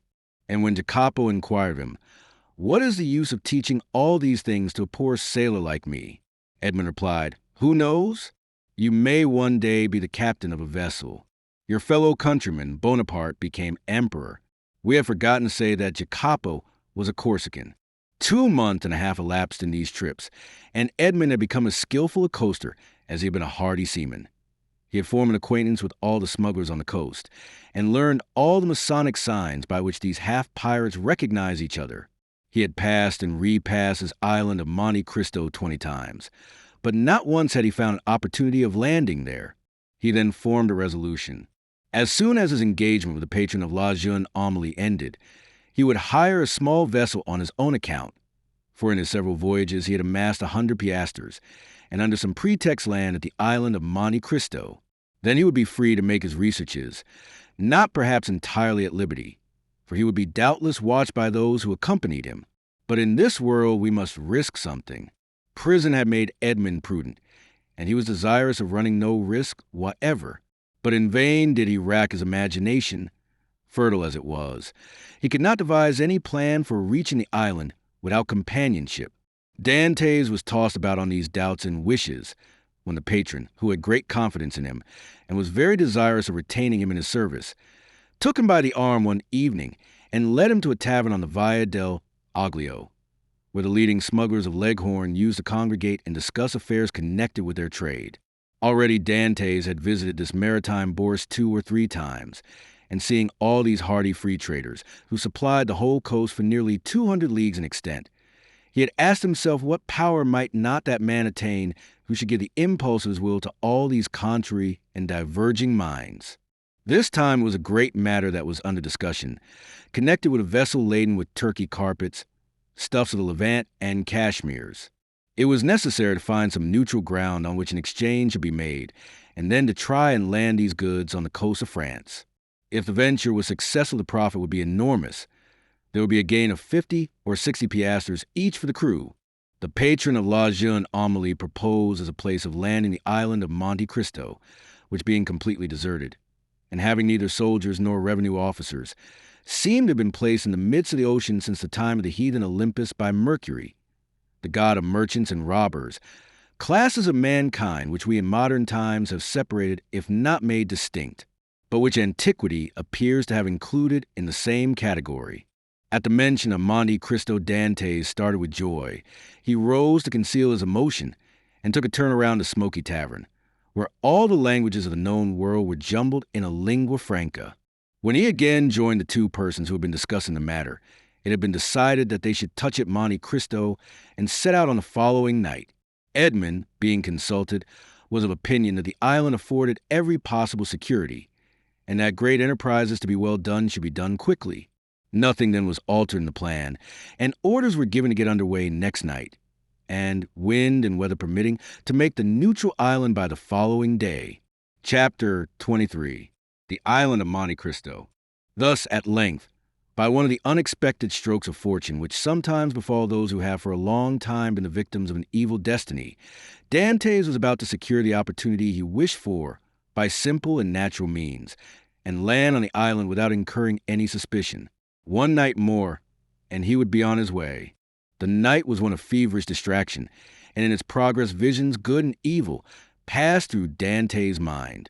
If he closed his eyes, he saw Cardinal Spada's letter written on the wall in characters of flame. If he slept for a moment, the wildest dreams haunted his brain.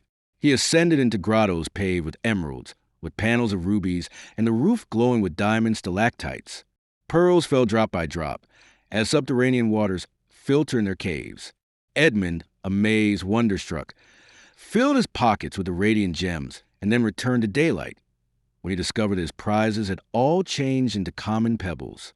He then endeavored to re-enter the marvelous grottos, but they had suddenly receded, and now the path became a labyrinth, and then the entrance vanished, and in vain did he tax his memory for the magic and mysterious word which opened the splendid caverns of Ali Baba to the Arabian fishermen. All was useless. The treasure disappeared, and had again reverted to the genii from whom for a moment he had hoped to carry it off. The day came at length, and was almost as feverish as the night had been, but it brought reason to the aid of imagination, and Dantès was then enabled to arrange a plan which had hitherto been vague and unsettled in his brain. Night came, and with it the preparation for departure, and these preparations served to conceal Dantès' agitation. He had by degrees assumed such authority over his companions that he was almost like a commander on board, and as his orders were always clear, distinct, and easy of execution, his comrades obeyed him with celerity and pleasure. The old patron did not interfere, for he too had recognized the superiority of Dantès over the crew and himself. He saw in the young man his natural successor, and regretted that he had not a daughter, that he might have bound Edmond to him by a more secure alliance.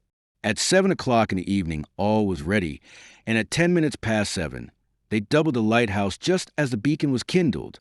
The sea was calm, and, with a fresh breeze from the southeast, they sailed beneath a bright blue sky, in which God also lighted up in turn his beacon lights, each of which is a world. Dantès told them that all hands might turn in, and he would take the helm. When the Maltese, for so they called Dantès, had said this, it was sufficient, and all went to their bunks contentedly. This frequently happened. Dantès, cast from solitude into the world, frequently experienced an imperious desire for solitude, and what solitude is more complete or more poetical than that of a ship floating in isolation on the sea during the obscurity of the night, in the silence of immensity and under the eye of heaven? Now this solitude was peopled with his thoughts, the night lighted up by his illusions, and the silence animated by his anticipations. When the patron awoke, the vessel was hurrying on with every sail set, and every sail full with the breeze. They were making nearly 10 knots an hour. The island of Monte Cristo loomed large in the horizon. Edmond resigned the lugger to the master's care, and went and lay down in his hammock. But, in spite of a sleepless night, he could not close his eyes for a moment. 2 hours afterwards he came on deck, as the boat was about to double the island of Elba. They were just abreast of Mauritiana, and beyond the flat but verdant island of La Pianosa. The peak of Monte Cristo, reddened by the burning sun, was seen against the azure sky. Dantès ordered the helmsman to put down his helm, in order to leave La Pianosa to starboard, as he knew that he should shorten his course by 2 or 3 knots. About 5 o'clock in the evening the island was distinct, and everything on it was plainly perceptible, owing to that clearness of the atmosphere peculiar to the light which the rays of the sun cast at its setting. Edmond gazed very earnestly at the mass of rocks, which gave out all the variety of twilight colors, from the brightest pink to the deepest blue, and from time to time his cheeks flushed, his brow darkened, and a mist passed over his eyes. Never did a gamester, whose whole fortune is staked on one cast of the die, experience the anguish which Edmond felt in his paroxysms of hope. Night came, and at 10 o'clock they anchored. La jeune Amélie was first at the rendezvous. In spite of his usual command over himself, Dantès could not restrain his impetuosity. He was the first to jump on shore, and had he dared, he would, like Lucius Brutus, have kissed his mother earth. It was dark. But at 11 o'clock the moon rose in the midst of the ocean, whose every wave she silvered, and then, ascending high, played in floods of pale light on the rocky hills of this second Pelion. The island was familiar to the crew of La jeune Amélie. It was one of her regular haunts. As to Dantès, he had passed it on his voyage to and from Levant, but never touched at it. He questioned Jacopo. "Where shall we pass the night?" he inquired. "Why, on board the tartan," replied the sailor. "Should we not do better in the grottos?" "What grottos?" "Why, the grottos, caves of the island." "I do not know of any grottos," replied Jacopo. The cold sweat sprang forth on Dantès' brow. "What, are there no grottos at Monte Cristo?" he asked. "None." For a moment, Dantès was speechless. Then he remembered that these caves might have been filled up by some accident, or even stopped up, for the sake of greater security, by Cardinal Spada. The point was, then, to discover the hidden entrance. It was useless to search at night, and Dantès therefore delayed all investigation until the morning. Besides, a signal made half a league out at sea, and to which La Jeune Amélie replied by a similar signal, indicated that the moment for business had come. The boat that now arrived, assured by the answering signal that all was well, soon came in sight, white and silent as a phantom, and cast anchor within a cable's length of shore. Then the landing began. Dantès reflected, as he worked, on the shout of joy which, with a single word, he could evoke from all these men, if he gave utterance to the one unchanging thought that pervaded his heart. But, far from disclosing this precious secret, he almost feared that he had already said too much, and by his restlessness and continual questions, his minute observations and evident preoccupation, aroused suspicions. Fortunately, as regarded this circumstance at least, his painful past gave to his countenance an indelible sadness, and the glimmerings of gaiety seen beneath this cloud were indeed but transitory. No one had the slightest suspicion, and when next day, taking a fowling piece, powder, and shot, Dantès declared his intention to go and kill some of the wild goats that were seen springing from rock to rock, his wish was construed into a love of sport or a desire for solitude. However, Jacopo insisted on following him, and Dantès did not oppose this, fearing if he did so that he might incur distrust. Scarcely, however, had they gone a quarter of a league when, having killed a kid, he begged Jacopo to take it to his comrades, and request him to cook it, and when ready to let him know by firing a gun. This and some dried fruits and a flask of Montepulciano was the bill of fare. Dantès went on, looking from time to time behind and around about him. Having reached the summit of a rock, he saw, 1,000 feet beneath him, his companions, whom Jacopo had rejoined, and who were all busy preparing the repast which Edmond's skill as a marksman had augmented with a capital dish. Edmond looked at them for a moment with a sad and gentle smile of a man superior to his fellows. "In 2 hours' time," said he, "these persons would depart richer by 50 piastres each, to go and risk their lives again by endeavoring to gain 50 more. Then they will return with a fortune of 600 francs, and waste this treasure in some city with the pride of sultans and the insolence of nabobs. At this moment hope makes me despise their riches, which seem to me contemptible. Yet perchance tomorrow deception will so act on me that I shall, on compulsion, consider such a contemptible possession as the utmost happiness." "Oh, no," exclaimed Edmond, "that will not be." The wise, unerring Faria could not be mistaken in this one thing. Besides, it were better to die than continue to lead this low and wretched life. Thus Dantès, who but 3 months before had no desire but liberty, had now not liberty enough, and panted for wealth. The cause was not in Dantès, but in Providence, who, while limiting the power of man, has filled him with boundless desires. Meanwhile, by a cleft between 2 walls of rock, following a path worn by a torrent, in which, in all human probability, human foot had never before trod, Dantès approached the spot where he supposed the grottos must have existed. Keeping along the shore and examining the smallest object with serious attention, he thought he could trace, on certain rocks, marks made by the hand of man. Time, which encrusts all physical substances with its mossy mantle, as it invests all things of the mind with forgetfulness, seemed to have respected these signs, which apparently had been made with some degree of regularity and probably with a definite purpose. Occasionally the marks were hidden under tufts of myrtle, which spread into large bushes laden with blossoms, or beneath parasitical lichen. So Edmond had to separate the branches or brush away the moss to know where the guide marks were. The sight of marks renewed Edmond's fondest hopes. Might it not have been the cardinal himself who had first traced them, in order that they might serve as a guide for his nephew in the event of a catastrophe, which he could not foresee would have been so complete? This solitary place was precisely suited to the requirements of a man desirous of burying treasure. Only, might not these betraying marks have attracted other eyes than those for whom they were made? And had the dark and wondrous island indeed faithfully guarded its precious secret? It seemed, however, to Edmond, who was hidden from his comrades by the inequalities of the ground, that at 60 paces from the harbor the marks ceased, nor did they terminate at any grotto. A large round rock, placed solidly on its base, was the only spot to which they seemed to lead. Edmond concluded that perhaps instead of having reached the end of the route, he had only explored its beginning, and he therefore turned round and retraced his steps. Meanwhile, his comrades had prepared the repast, had got some water from a spring, spread out the fruit and bread, and cooked the kid. Just at the moment when they were taking the dainty animal from the spit, they saw Edmond springing with the boldness of a chamois from rock to rock, and they fired the signal agreed upon. The sportsman instantly changed his direction and ran quickly toward them. But even while they watched his daring progress, Edmond's foot slipped, and they saw him stagger on the edge of a rock and disappear. They all rushed toward him, for all loved Edmond in spite of his superiority. Yet Jacopo reached him first. He found Edmond lying prone, bleeding, and almost senseless. He had rolled down a declivity of 12 or 15 feet.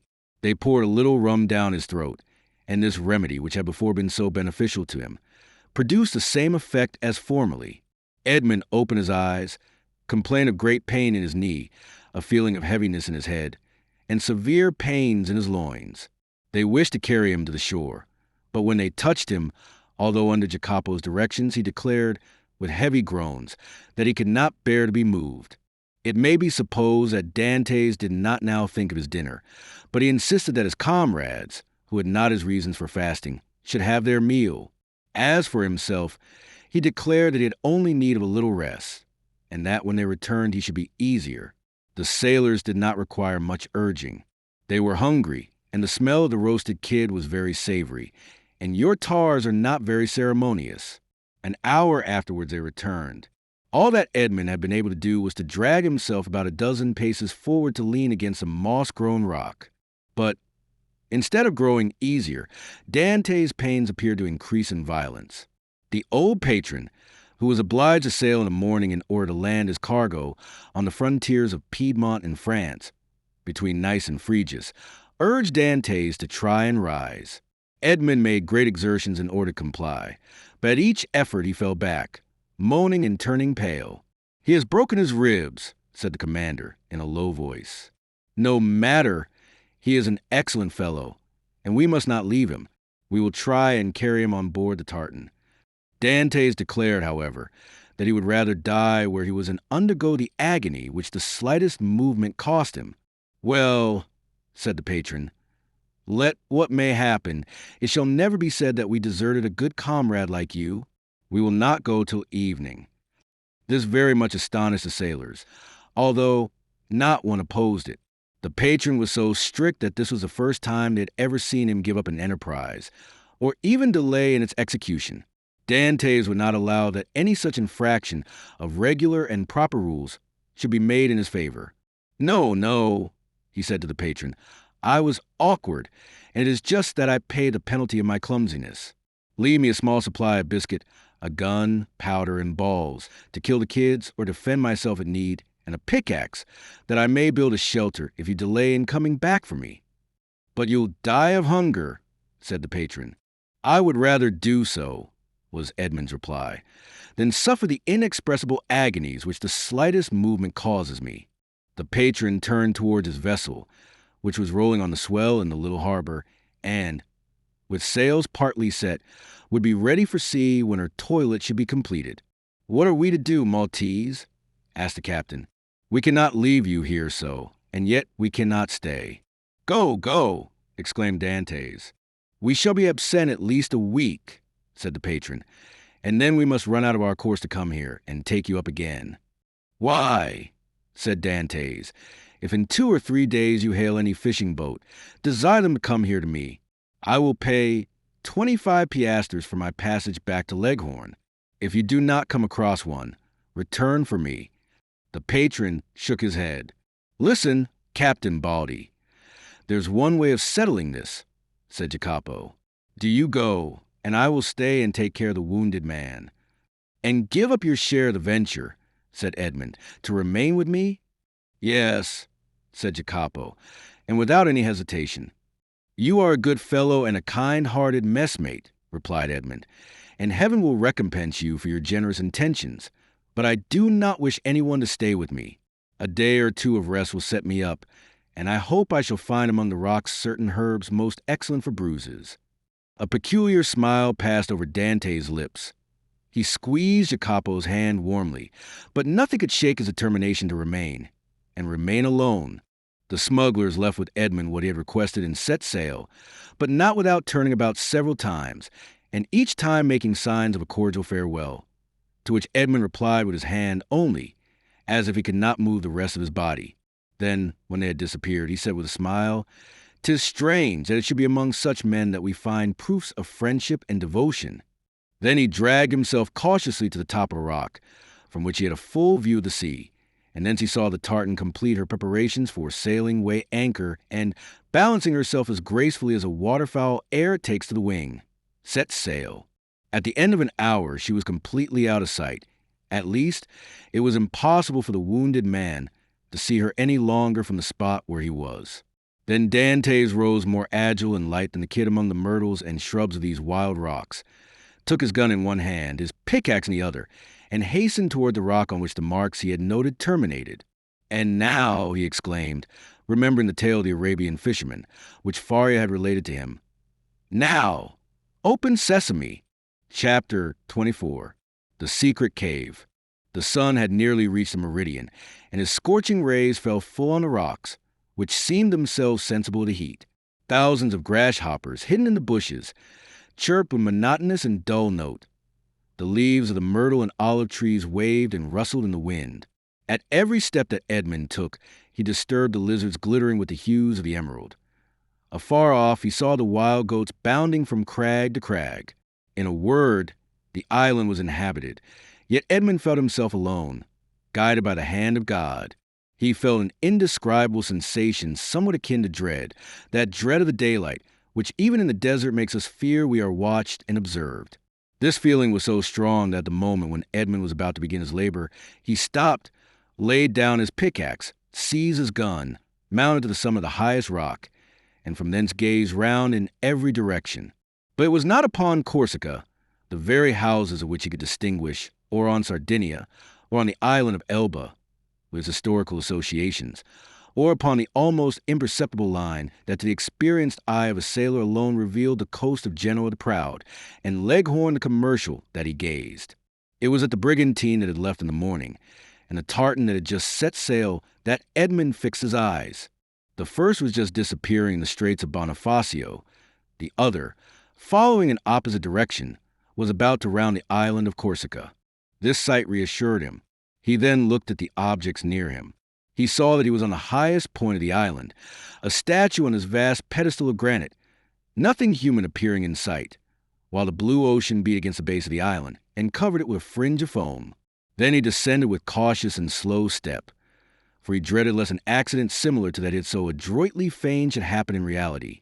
Dantès, as we have said, had traced the marks along the rocks, and he had noticed that they led to a small creek, which was hidden like the bath of some ancient nymph. This creek was sufficiently wide at its mouth, and deep in the center, to admit of the entrance of a small vessel of the lugger class, which would be perfectly concealed from observation. Then, following the clue that, in the hands of the Abbé Faria, had been so skillfully used to guide him through the Daedalian labyrinth of probabilities, he thought that the Cardinal Spada, anxious not to be watched, had entered the creek, concealed his little bark, followed the line marked by the notches in the rock, and at the end of it had buried his treasure. It was this idea that had brought Dantès back to the circular rock. One thing only perplexed Edmond and destroyed his theory. How could this rock, which weighed several tons, have been lifted to this spot without the aid of many men? Suddenly an idea flashed across his mind. Instead of raising it, thought he, they have lowered it, and he sprang from the rock in order to inspect the base on which it had formerly stood. He soon perceived that a slope had been formed, and the rock had slid along this until it stopped at the spot it now occupied. A large stone had served as a wedge. Flints and pebbles had been inserted around it, so as to conceal the orifice. This species of masonry had been covered with earth, and grass and weeds had grown there. Moss had clung to the stones, myrtle bushes had taken root, and the old rock seemed fixed to the earth. Dantès dug away the earth carefully and detected, or fancied he detected, the ingenious artifice. He attacked this wall, cemented by the hand of time, with his pickaxe. After 10 minutes' labor, the wall gave way, and a hole large enough to insert the arm was opened. Dantès went and cut the strongest olive tree he could find, stripped off its branches, inserted in the hole, and used it as a lever. But the rock was too heavy and too firmly wedged to be moved by any one man, were he Hercules himself. Dantès saw that he must attack the wedge. But how? He cast his eyes around and saw the horn full of powder which his friend Jacopo had left him. He smiled. The infernal invention would serve him for this purpose. With the aid of his pickaxe, Dantès, after the manner of a labor-saving pioneer, dug a mine between the upper rock and the one that supported it, filled it with powder, then made a match by rolling his handkerchief in saltpetre. He lighted it and retired. The explosion soon followed. The upper rock was lifted from its base by the terrific force of the powder. The lower one flew into pieces. Thousands of insects escaped from the aperture Dantès had previously formed, and a huge snake, like the guardian demon of the treasure, rolled himself along in darkening coils and disappeared. Dantès approached the upper rock, which now, without any support, leaned toward the sea. The intrepid treasure-seeker walked round it, and, selecting the spot from whence it appeared most susceptible to attack, placed his lever in one of the crevices, and strained every nerve to move the mass. The rock, already shaken by the explosion, tottered on its base. Dantès redoubled his efforts. He seemed like one of the ancient Titans, who uprooted the mountains to hurl against the father of the gods. The rock yielded, rolled over, bounded from point to point, and finally disappeared in the ocean. On the spot it occupied was a circular space, exposing an iron ring let into a square flagstone. Dantès uttered a cry of joy and surprise. Never had a first attempt been crowned with more perfect success. He would fain have continued, but his knees trembled and his heart beat so violently and his sight became so dim that he was forced to pause. This feeling lasted but for a moment. Edmond inserted his lever in the ring and exerted all his strength. The flagstone yielded and disclosed steps that descended until they were lost in the obscurity of a subterraneous grotto. Anyone else would have rushed on with a cry of joy. Dantès turned pale, hesitated, and reflected. "Come," said he to himself, "be a man. I am accustomed to adversity. I must not be cast down by the discovery that I have been deceived. What, then, would be the use of all I have suffered? The heart breaks when, after having been elated by flattering hopes, it sees all its illusions destroyed. Faria has dreamed this. The Cardinal Spada buried no treasure here. Perhaps he never came here, or if he did, Caesar Borgia, the intrepid adventurer, the stealthy and indefatigable plunderer, has followed him, discovered his traces, pursued them as I have done, raised the stone, and descending before me, has left me nothing." He remained motionless and pensive, his eyes fixed on the gloomy aperture that was open at his feet. "Now that I expect nothing, now that I no longer entertain the slightest hopes, the end of this adventure becomes simply a matter of curiosity." And he remained again motionless and thoughtful. Yes, this is an adventure worthy of place in the very career of that royal bandit. This fabulous event formed but a link in a long chain of marvels. Yes, Borgia has been here, a torch in one hand, a sword in the other, and within 20 paces, at the foot of this rock, perhaps 2 guards kept watch on land and sea, while their master descended, as I am about to descend, dispelling the darkness before his awe-inspiring progress. But what was the fate of the guards who thus possessed his secret? Asked Dantès of himself. "The fate," replied he, smiling, "of those who buried Alaric, and were interred with the corpse. Yet, had he come, thought Dantès, he would have found the treasure, and Borgia, he who compared Italy to an artichoke, which he could devour leaf by leaf, knew too well the value of time to waste it in replacing this rock. I will go down." Then he descended, a smile on his lips, and murmuring that last word of human philosophy, "Perhaps." But instead of the darkness and the thick and mephitic atmosphere he had expected to find, Dantès saw a dim and bluish light, which, as well as the air, entered, not merely by the aperture he had just formed, but by the interstices and crevices of the rock which were visible from without, and through which he could distinguish the blue sky and the waving branches of the evergreen oaks, and the tendrils of the creepers that grew from the rocks.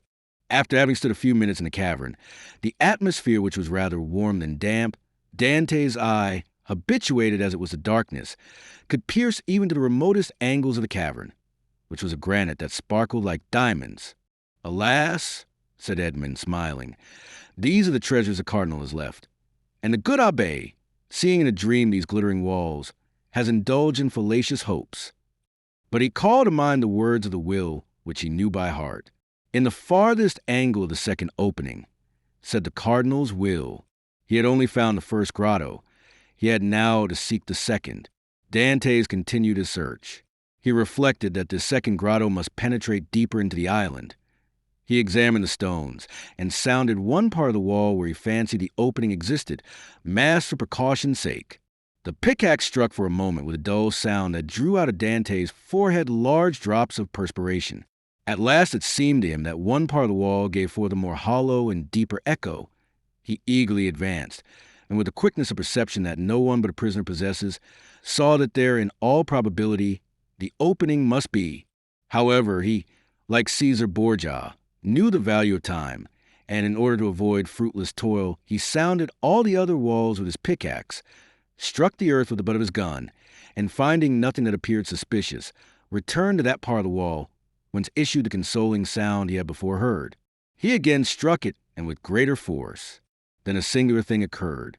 As he struck the wall, pieces of stucco similar to that used in the groundwork of arabesques broke off and fell to the ground in flakes, exposing a large white stone. The aperture of the rock had been closed with stones.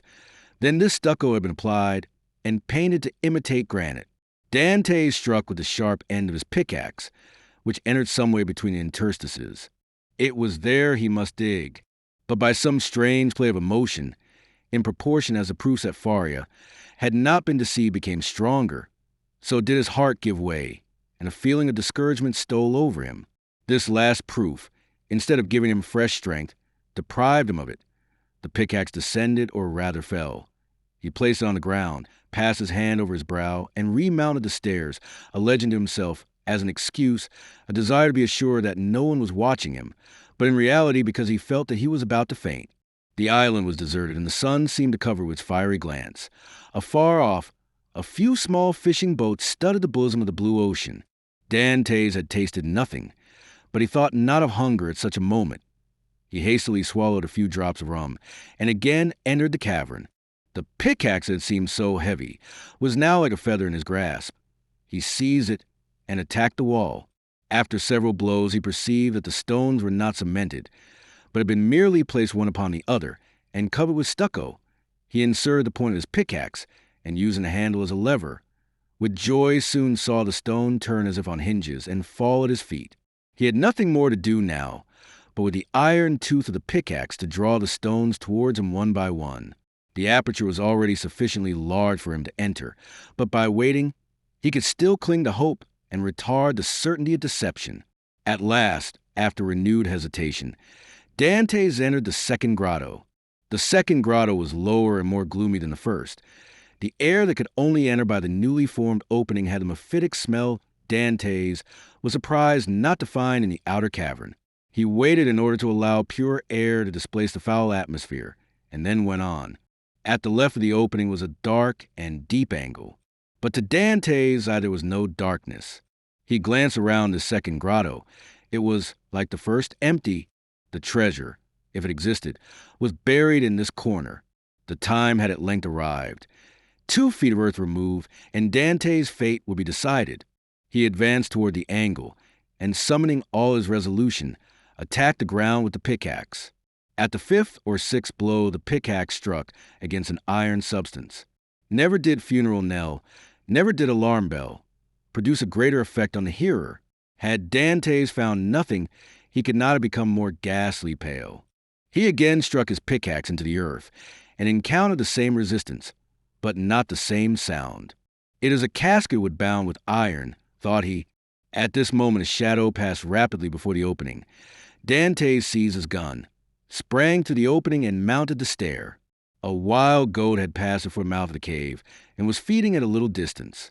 This would have been a favorable occasion to secure his dinner, but Dantès feared lest the report of his gun should attract attention.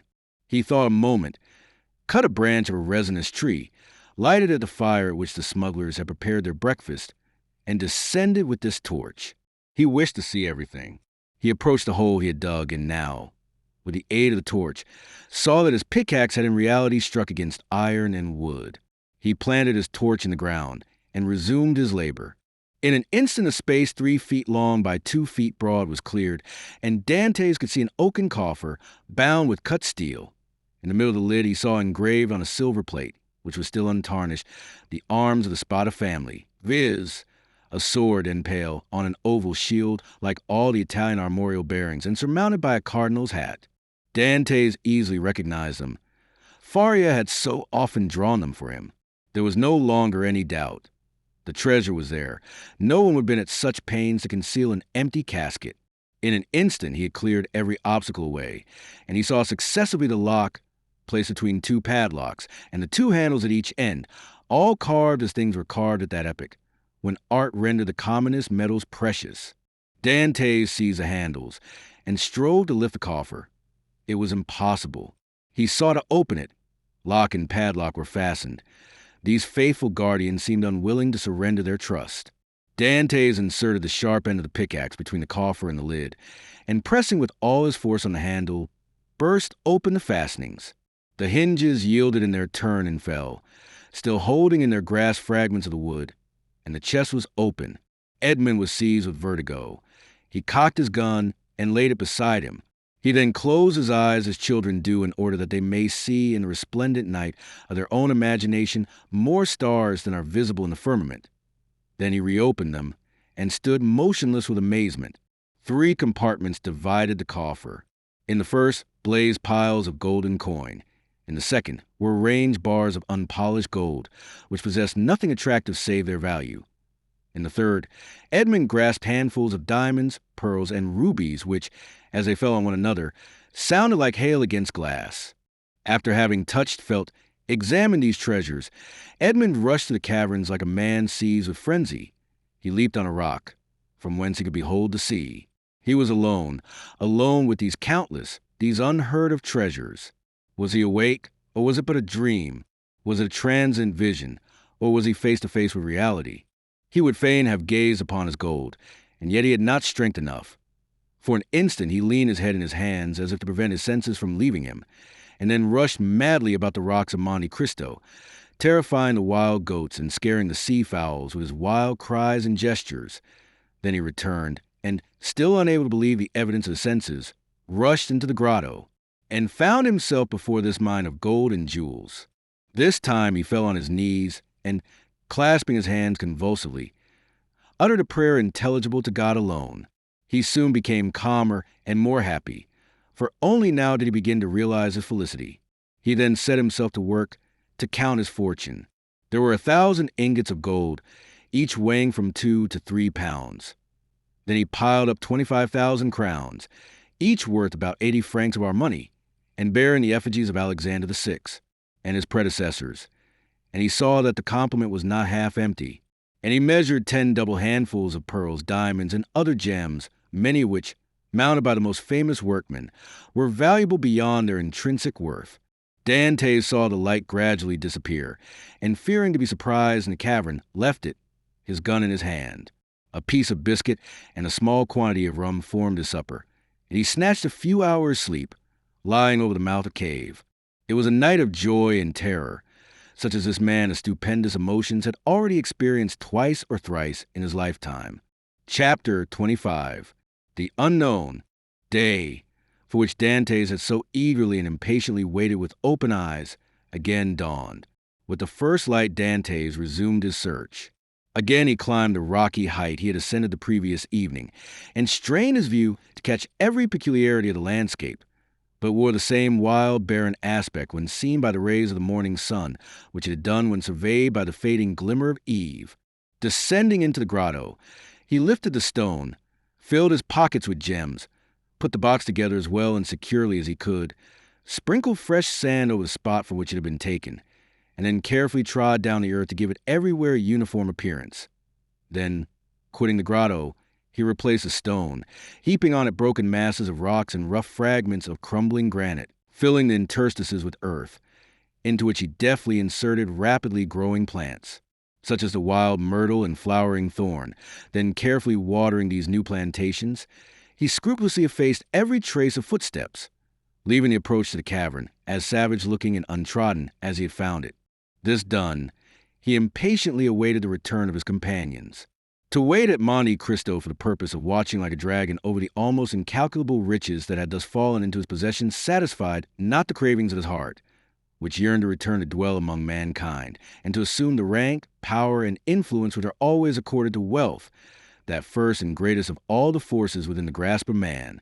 On the sixth day, the smugglers returned.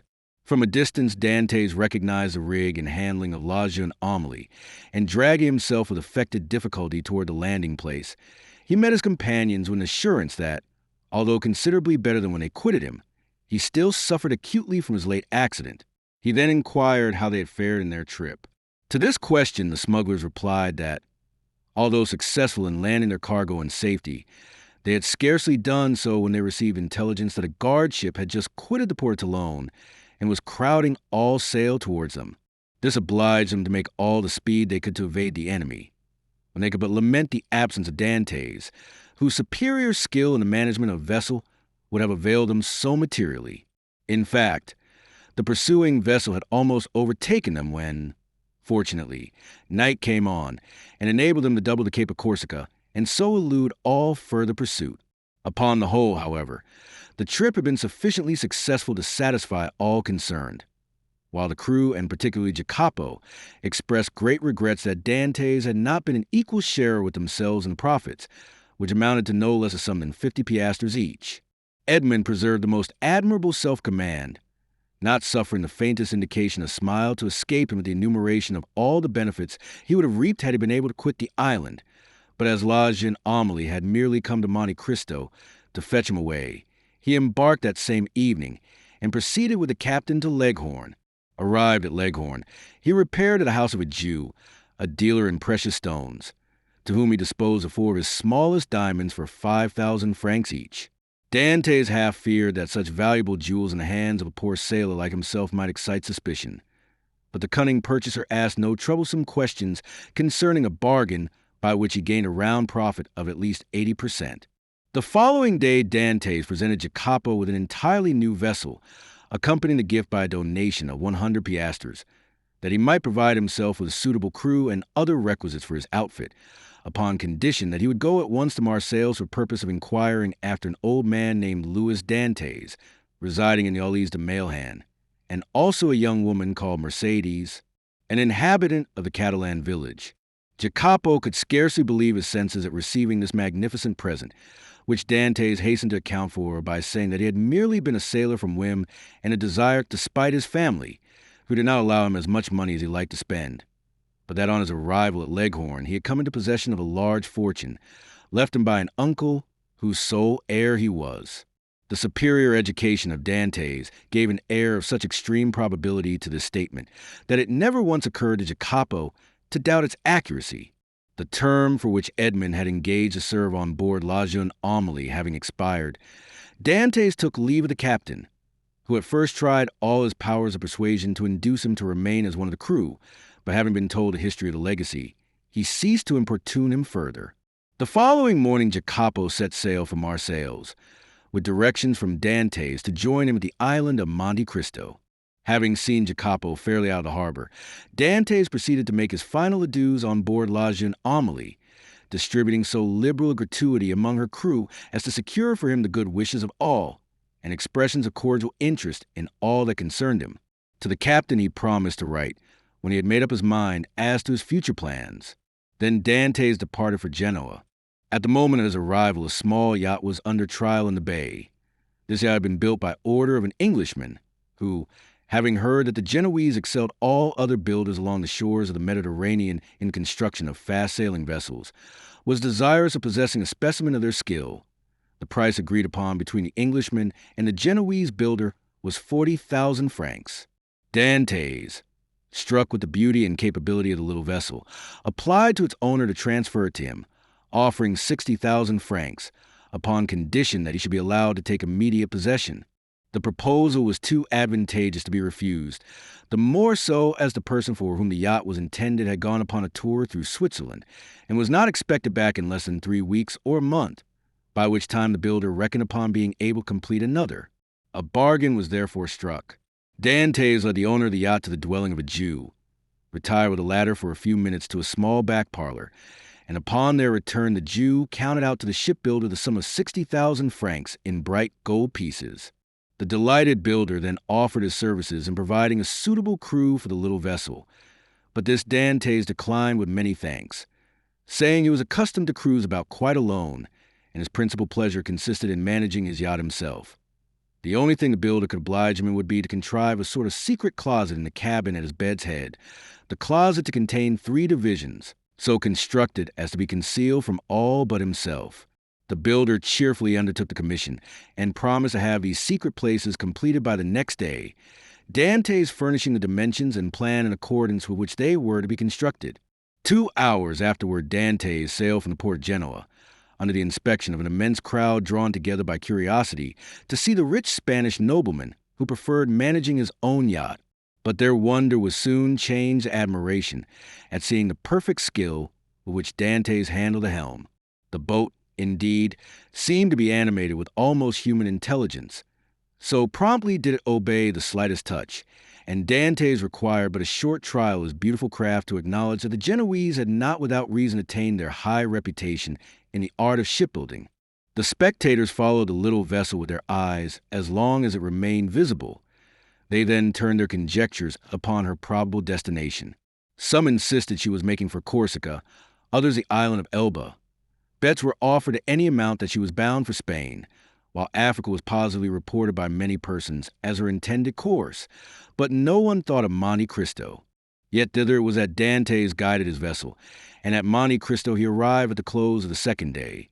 His boat had proved herself a first-class sailor, and had come the distance from Genoa in 35 hours. Dantès had carefully noted the general appearance of the shore, and, instead of landing at the usual place, he dropped anchor in the little creek.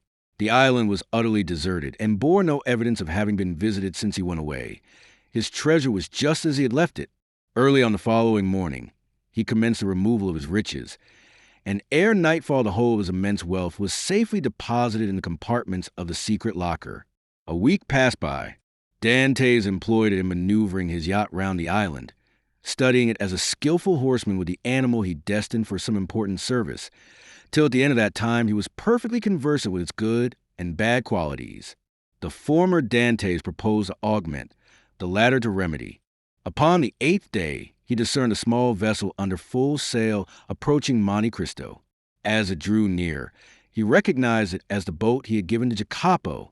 He immediately signaled it. His signal was returned, and in 2 hours afterwards the newcomer lay at anchor beside the yacht. A mournful answer awaited each of Edmond's eager inquiries as to the information Jacopo had obtained. Old Dantès was dead, and Mercedes had disappeared. Dantès listened to these melancholy tidings with outward calmness, but, leaping lightly ashore, he signified his desire to be quite alone. In a couple of hours he returned.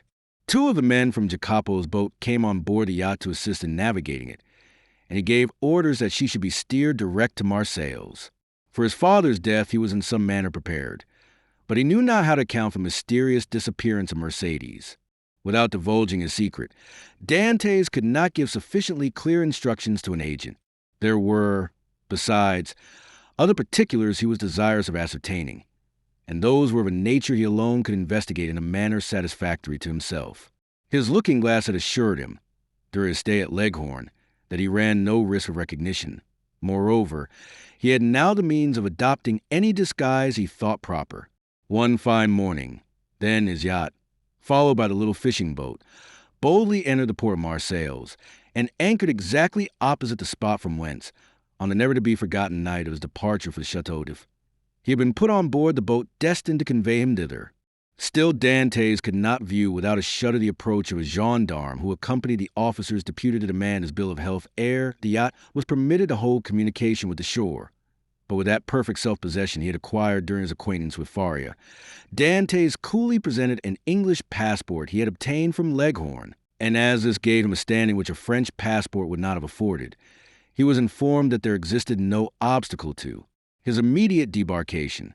The first person to attract the attention of Dantès, as he landed on the Cannebière, was one of the crew belonging to the Pharaon. Edmond welcomed the meeting with this fellow, who had been one of his own sailors, as a sure means of testing the extent of the change which time had worked in his own appearance. Going straight toward him, he propounded a variety of questions on different subjects, carefully watching the man's countenance as he did so, but not a word or look implied that he had the slightest idea of ever having seen before the person with whom he was then conversing. Giving the sailor a piece of money in return for his civility, Dantès proceeded onwards, but ere he had gone many steps, he heard the man loudly calling him to stop. Dantès instantly turned to meet him. "I beg your pardon, sir," said the honest fellow, in almost breathless haste, "but I believe you made a mistake. You intended to give me a 2-franc piece, and see, you gave me a double Napoleon." "Thank you, my good friend. I see that I have made a trifling mistake, as you say, but by way of rewarding your honesty, I give you another double Napoleon, that you may drink to my health, and be able to ask your messmates to join you." So extreme was the surprise of the sailor that he was unable even to thank Edmond, whose receding figure he continued to gaze after in speechless astonishment. "Some nabob from India," was his comment. Dantès, meanwhile, went on his way. Each step he tried to press his heart with fresh emotion. His first and most indelible recollections were there. Not a tree, not a street that he passed but seemed filled with dear and cherished memories. And thus he proceeded onward till he arrived at the end of the Rue de Noailles, from when a full view of the Allées de Mailhen was obtained. At this spot, so pregnant with fond and filial remembrances, his heart beat almost to bursting. His knees tottered under him. A mist floated over his sight, and had he not clung for support to one of the trees, he would inevitably have fallen to the ground and been crushed beneath the many vehicles continually passing there. Recovering himself, however, he wiped the perspiration from his brows, and stopped not again till he found himself at the door of the house in which his father had lived. The nasturtiums and other plants, which his father had delighted to train before his window, had all disappeared from the upper part of the house. Leaning against a tree, he gazed thoughtfully for a time at the upper stories of the shabby little house. Then he advanced to the door and asked whether there were any rooms to be let. Though answered in the negative, he begged so earnestly to be permitted to visit those on the 5th floor that, in despite of the oft-repeated assurance of the concierge that they were occupied, Dantès succeeded in inducing the man to go up to the tenants and ask permission for a gentleman to be allowed to look at them. The tenants of the humble lodging were a young couple who had been scarcely married a week, and seeing them, Dantès sighed heavily. Nothing in the 2 small chambers forming the apartments remained as it had been in the time of the elder Dantès. The very paper was different, while the articles of antiquated furniture which the rooms had been filled in Edmond's time had all disappeared. The 4 walls alone remained as he had left them. The bed belonging to the present occupants was placed as the former owner of the chamber had been accustomed to have his, and, in spite of his efforts to prevent it, the eyes of Edmond were suffused in tears as he reflected that on that spot the old man had breathed his last, vainly calling for his son. The young couple gazed with astonishment at the sight of their visitor's emotion, and wondered to see the large tears silently chasing each other down his otherwise stern and immovable features. But they felt the sacredness of his grief, and kindly refrained from questioning him as to its cause, while, with instinctive delicacy, they left him to indulge his sorrow alone. When he withdrew from the scene of his painful recollections, they both accompanied him downstairs, reiterating their hope that he would come again whenever he pleased, and assuring him that their poor dwelling would ever be open to him. As Edmond passed the door on the 4th floor, he paused to inquire whether Catullus the tailor still dwelt there, but he received for reply that the person in question had got into difficulties, and at the present time kept a small inn on the route from Bellegarde to Beaucaire. Having obtained the address of the person to whom the house in the Allées de Mailhen belonged, Dantès next proceeded thither, and, under the name of Lord Wilmore, the name and title inscribed on his passport, purchased a small dwelling for the sum of 25,000 francs, at least 10,000 more than it was worth. But had its owner asked 500,000, it would unhesitatingly have been given. The very same day the occupants of the apartments on the 5th floor of the house, now become the property of Dantès, were duly informed by the notary who had arranged the necessary transfer of deeds, etc., that the new landlord gave them their choice of any of the rooms in the house, without the least augmentation of rent, upon condition of their giving instant possession of the 2 small chambers they at present inhabited. This strange event aroused great wonder and curiosity in the neighborhood of the Allies de Mailhan, and a multitude of theories were afloat, none of which was anywhere near the truth. But what raised public astonishment to a climax, and set all conjecture at defiance, was the knowledge that the same stranger who had in the morning visited the Allies de Mailhan had been seen in the evening walking in the little village of the Catalans, and afterwards observed to enter a poor fisherman's hut, and to pass more than an hour in inquiring after persons who had either been dead or gone away for more than 15 or 16 years.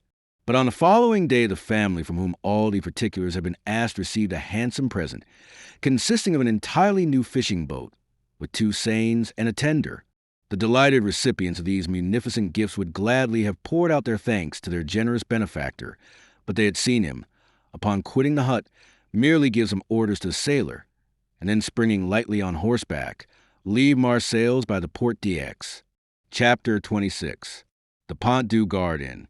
Such of my readers as have made a pedestrian excursion to the south of France may perchance have noticed, about midway between the town of Beaucaire and the village of Bellegarde, a little nearer to the former than to the latter, a small roadside inn, from the front of which hung, creaking and flapping in the wind, a sheet of tin covered with a grotesque representation of the Pont du Gard. This modern place of entertainment stood on the left-hand side of the post road, and backed upon the Rhone. It also boasted of what in Languedoc is styled a garden, consisting of a small plot of ground, on the side opposite to the main entrance reserved for reception of guests. A few dingy olives and stunted fig trees struggled hard for existence, but their withered, dusty foliage abundantly proved how unequal was the conflict. Between these sickly shrubs grew a scanty supply of garlic, tomatoes, and eschalots, while, lone and solitary, like forgotten sentinel, a tall pine raised its melancholy head in one of the corners of this unattractive spot, and displayed its flexible stem and fan-shaped summit dried and cracked by the fierce heat of the subtropical sun. All these trees, great or small, were turned in the direction to which the Mistral blows, one of the 3 curses of Provence, the others being the Durance and the Parliament. In the surrounding plain, which more resembled a dusty lake than solid ground, were scattered a few miserable stalks of wheat, the effect, no doubt, of a curious desire on the part of the agriculturists of the country to see whether such a thing as a raising of grain in those parched regions was practicable. Each stalk served as a perch for a grasshopper, which regaled the passers-by through this Egyptian scene with its strident, monotonous note. For about 7 or 8 years the little tavern had been kept by a man and his wife, with 2 servants, a chambermaid named Trinette and a hostler called Picaud.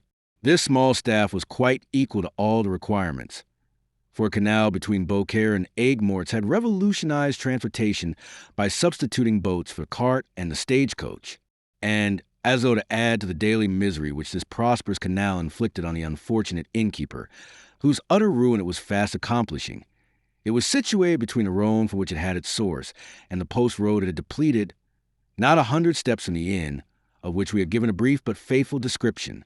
The innkeeper himself was a man of from 40 to 55 years of age, tall, strong, and bony, a perfect specimen of the natives of those southern latitudes. He had dark, sparkling, and deep-set eyes, hooked nose, and teeth white as those of a carnivorous animal. His hair, like his beard, which he wore under his chin, was thick and curly, in spite of his age, but slightly interspersed with a few silvery threads. His naturally dark complexion had assumed a still further shade of brown from the habit the unfortunate man had acquired of stationing himself from morning till eve at the threshold of his door, on the lookout for guests who seldom came.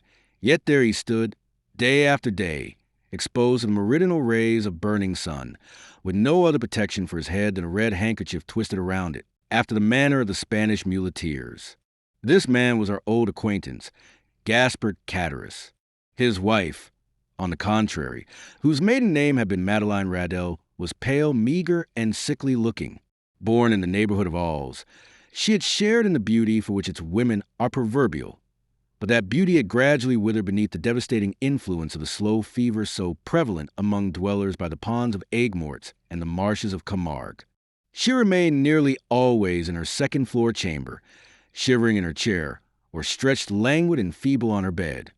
while her husband kept his daily watch at the door, a duty he performed with so much the greater willingness, as it saved him the necessity of listening to the endless plaints and murmurs of his helpmate, who never saw him without breaking out into bitter invectives against fate, to all which her husband would calmly return an unvarying reply in these philosophic words: "Hush, La Carcani. It is God's pleasure that things should be so." The sobriquet of La Carcani had been bestowed on Madeleine Radel from the fact that she had been born in a village, so-called, situated between Salon and Lambesc, and as a custom existed among the inhabitants of that part of France, where Catullus lived of styling every person by some particular and distinctive appellation. Her husband had bestowed on her the name of La Carcani in place of her sweet and euphonious name of Madeleine, which in all probability his rude guttural language would not have enabled him to pronounce. Still, let it not be supposed that amid this affected resignation to the will of Providence, the unfortunate innkeeper did not writhe under the double misery of seeing the hateful canal carry off his customers and his profits, and the daily infliction of his peevish partner's murmurs and lamentations. Like other dwellers in the South, he was a man of sober habits and moderate desires, but fond of external show, vain and addicted to display. During the days of his prosperity, not a festivity took place without himself and wife being among the spectators. He dressed in the picturesque costume worn upon grand occasions by the inhabitants of the south of France, bearing equal resemblance to the style adopted both by the Catalans and Andalusians, while La Carcani displayed the charming fashion prevalent among the women of Alls, a mode of attire borrowed equally from Greece and Arabia. But by degrees, watch chains, necklaces, party-colored scarves, embroidered bodices, velvet vests, elegantly worked stockings, striped gaiters, and silver buckles for the shoes all disappeared, and Gaspar Catullus, unable to appear abroad in his pristine splendor, had given up any further participation in the pomps and vanities, both for himself and wife, although a bitter feeling of envious discontent filled his mind as the sound of mirth and merry music from the joyous revelers reached. Even the miserable hostelry to which he still clung, more for the shelter than the profit afforded, Catullus, then, was, as usual, at his place of observation before the door, his eyes glancing listlessly from a piece of closely shaven grass, on which some fowls were industriously, though fruitlessly, endeavoring to turn up some grain or insects suited to their palate, to the deserted road, which led away to the north and south, when he was aroused by the shrill voice of his wife, and grumbling to himself as he went, he mounted to her chamber, first taking care, however, to set the entrance, door wide open, as an invitation to any chance traveler who might be passing. At the moment Catullus quitted his sentry-like watch before the door, the road on which he so eagerly strained his sight was void and lonely as a desert at midday. There it lay stretching out into one interminable line of dust and sand, with its sides bordered by tall, meager trees, altogether presenting so uninviting an appearance that no one in his senses could have imagined that any traveler, at liberty to regulate his hours for journeying, would choose to expose himself in such a formidable Sahara. Nevertheless, had Catullus but retained his post a few minutes longer, he might have caught a dim outline of something approaching from the direction of Bellegarde. As the moving object drew nearer, he would easily perceive that it consisted of man and horse, between whom the kindest and most amiable understanding appeared to exist. The horse was of Hungarian breed, and ambled along at an easy pace. His rider was a priest, dressed in black, and wearing a three-corner hat, and, despite the ardent rays of a noonday sun, the pair came on with a fair degree of rapidity. Having arrived before the Pont du Gard, the horse stopped, but whether for his own pleasure or that of his rider would have been difficult to say. However that might have been, the priest, dismounting, led his steed by the bridle in search of some place to which he could secure him. Availing himself of a handle that projected from a half-fallen door, he tied the animal safely, and having drawn a red cotton handkerchief from his pocket, wiped away the perspiration that streamed from his brow. Then, advancing to the door, struck thrice with the end of his iron-shod stick. At this unusual sound, a huge black dog came rushing to meet the daring assailant of his ordinarily tranquil abode, snarling and displaying his sharp white teeth with a determined hostility that abundantly proved how little he was accustomed to society. At that moment a heavy footstep was heard descending the wooden staircase that led from the upper floor, and, with many bows and courteous smiles, the host of the Pont du Gard besought his guest to enter. You are welcome, sir, most welcome, repeated the astonished Catharus. Now then, Margotin, cried he, speaking to the dog, will you be quiet? Pray don't heed him, sir. He only barks, he never bites. I make no doubt a glass of good wine would be acceptable this dreadfully hot day. Then, perceiving for the first time the garb of the traveler he had to entertain, Catharus hastily exclaimed, 8,000 pardons!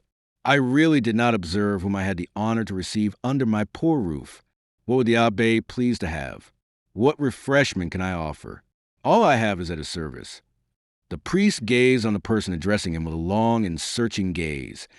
There even seemed a disposition on his part to court a similar scrutiny on the part of the innkeeper.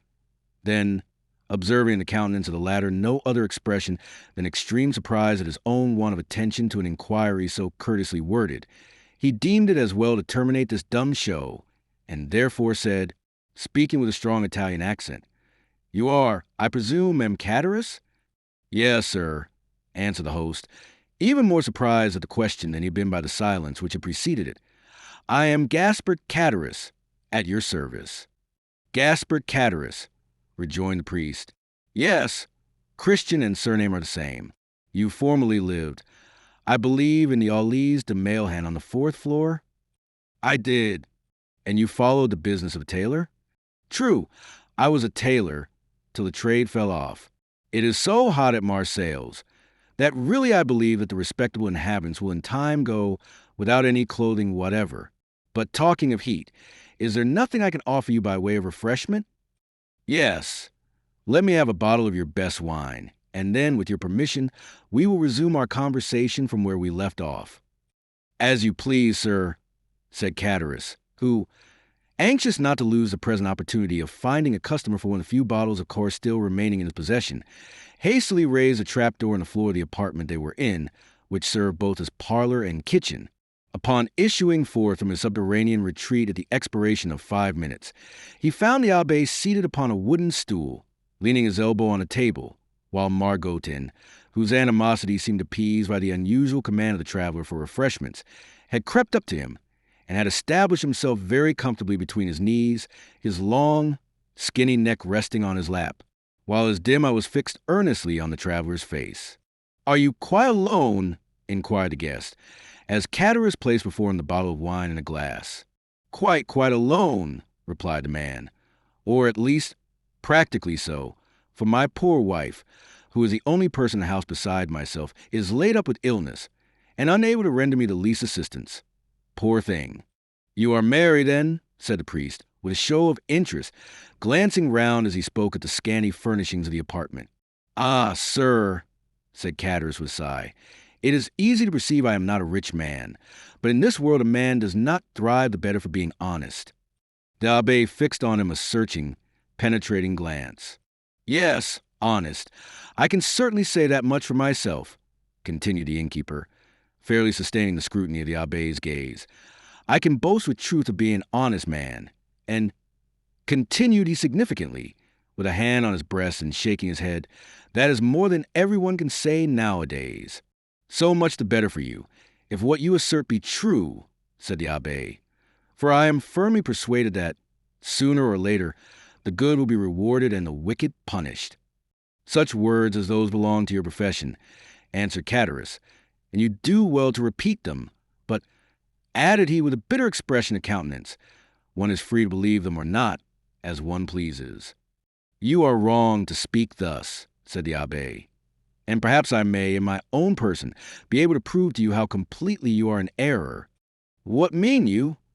Inquired Catharus with a look of surprise. In the first place, I must be satisfied that you are the person I am in search of. What proofs do you require? Did you, in the year 1814 or 1815, know anything of a young sailor named Dantès? Dantès? Did I know poor dear Edmond? Why, Edmond Dantès and myself were intimate friends, exclaimed Catharus, whose countenance flushed darkly as he caught the penetrating gaze of the abbé fixed on him, while the clear, calm eye of the questioner seemed to dilate with feverish scrutiny. You remind me, said the priest, that the young man concerning whom I asked you was said to bear the name of Edmond. Said to bear the name, repeated Catharus, becoming excited and eager. Why, he was so called as truly as I myself bore the appellation of gaspard Catullus. But tell me, I pray, what has become of poor Edmond? Did you know him? Is he alive and at liberty? Is he prosperous and happy? He died a more wretched, hopeless, heartbroken prisoner than the felons who paid the penalty of their crimes at the galleys of Toulon. A deadly pallor followed the flush on the countenance of Catullus, who turned away, and the priest saw him wiping the tears from his eyes with the corner of the red handkerchief twisted round his head. Poor fellow, murmured Catullus. Well, there, sir, is another proof that good people are never rewarded on this earth, and that none but the wicked prosper. Ah, continued Catullus, speaking in the highly colored language of the South, the world grows worse and worse. Why does not God, if he really hates the wicked, as he is said to do, send down brimstone and fire and consume them altogether? You speak as though you had loved this young Dantès, observed the abbé, without taking any notice of a companion's vehemence. And so I did, replied Catullus, though once, I confess, I envied him his good fortune. But I swear to you, sir, I swear to you, by everything a man holds dear, I have, since then, deeply and sincerely lamented his unhappy fate. There was a brief silence, during which the fixed, searching eye of the abbé was employed in scrutinizing the agitated features of the innkeeper. You knew the poor lad, then, continued Catullus. I was called to see him on his dying bed, that I might administer to him the consolations of religion. And of what did he die? Asked Catullus in a choking voice. Of what, think you, do young and strong men die in prison, when they have scarcely numbered their 30th year, unless it be of imprisonment? Catullus wiped away the large beads of perspiration that gathered on his brow. But the strangest part of the story is, resumed the abbé, that Dantès, even in his dying moments, swore by his crucified Redeemer that he was utterly ignorant of the cause of his detention. And so he was, murmured Catullus. How should he have been otherwise? Ah, sir, the poor fellow told you the truth. And for that reason, he besought me to try and clear up a mystery he had never been able to penetrate, and to clear his memory should any foul spot or stain have fallen on it. And here the look of the abbé, becoming more and more fixed, seemed to rest with ill-concealed satisfaction on the gloomy depression which was rapidly spreading over the countenance of Catullus. A rich Englishman, continued the abbé, who had been a companion in misfortune, but had been released from prison during the Second Restoration, was possessed of a diamond of immense value. This jewel he bestowed on Dantès upon himself quitting the prison, as a mark of his gratitude for the kindness and brotherly care with which Dantès had nursed him in a severe illness he underwent during his confinement. Instead of employing this diamond in attempting to bribe his jailers, who might only have taken it and then betrayed him to the governor, Dantès carefully preserved it, that in the event of his getting out of prison, he might have wherewithal to live, for the sale of such a diamond would have quite sufficed to make his fortune. Then I suppose, asked Catullus with eager, glowing looks, that it was a stone of immense value? Why, everything is relative, answered the abbé. To one in Edmond's position, the diamond certainly was of great value. It was estimated at 50,000 francs. Bless me, exclaimed Catullus. 50,000 francs! Surely the diamond was as large as a nut to be worth all that. No, replied the abbé, it was not of such a size as that, but you shall judge for yourself. I have it with me. The sharp gaze of Catullus was instantly directed towards the priest's garments, as though hoping to discover the location of the treasure. Calmly drawing forth from his pocket a small box covered with black shagreen, the abbé opened it and displayed to the dazzled eyes of Catullus the sparkling jewel it contained, set in a ring of admirable workmanship. And that diamond, cried Catullus, almost breathless with eager admiration, you say, is worth 50,000 francs? It is, without the setting, which is also valuable, replied the abbé, as he closed the box and returned it to his pocket, while its brilliant hues seemed still to dance before the eyes of the fascinated innkeeper. But how comes the diamond in your possession, sir? Did Edmond make you his heir? No, merely his testamentary executor. I once possessed 4 dear and faithful friends, besides a maiden to whom I was betrothed, he said, and I feel convinced they have all unfeignedly grieved over my loss. The name of one of the 4 friends is Catullus. The innkeeper shivered. Another of the number, continued the abbé, without seeming to notice the emotion of Chatteris, is called Danglars, and the third, in spite of being my rival, entertained a very sincere affection for me. A fiendish smile played over the features of Chatteris, who was about to break in upon the abbé's speech, when the latter, waving his hand, said, "Allow me to finish first, and then if you have any observations to make, you can do so afterwards. The third of my friends, although my rival, was much attached to me. His name was Fernand.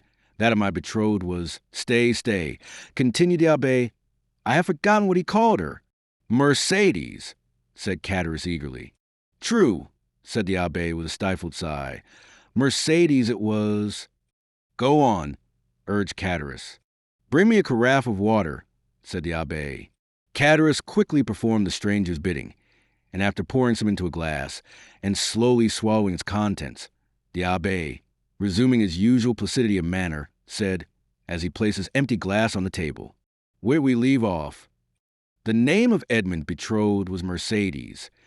To be sure, you will go to Marseilles, said Dantès, for you understand, I repeat his words just as he uttered them.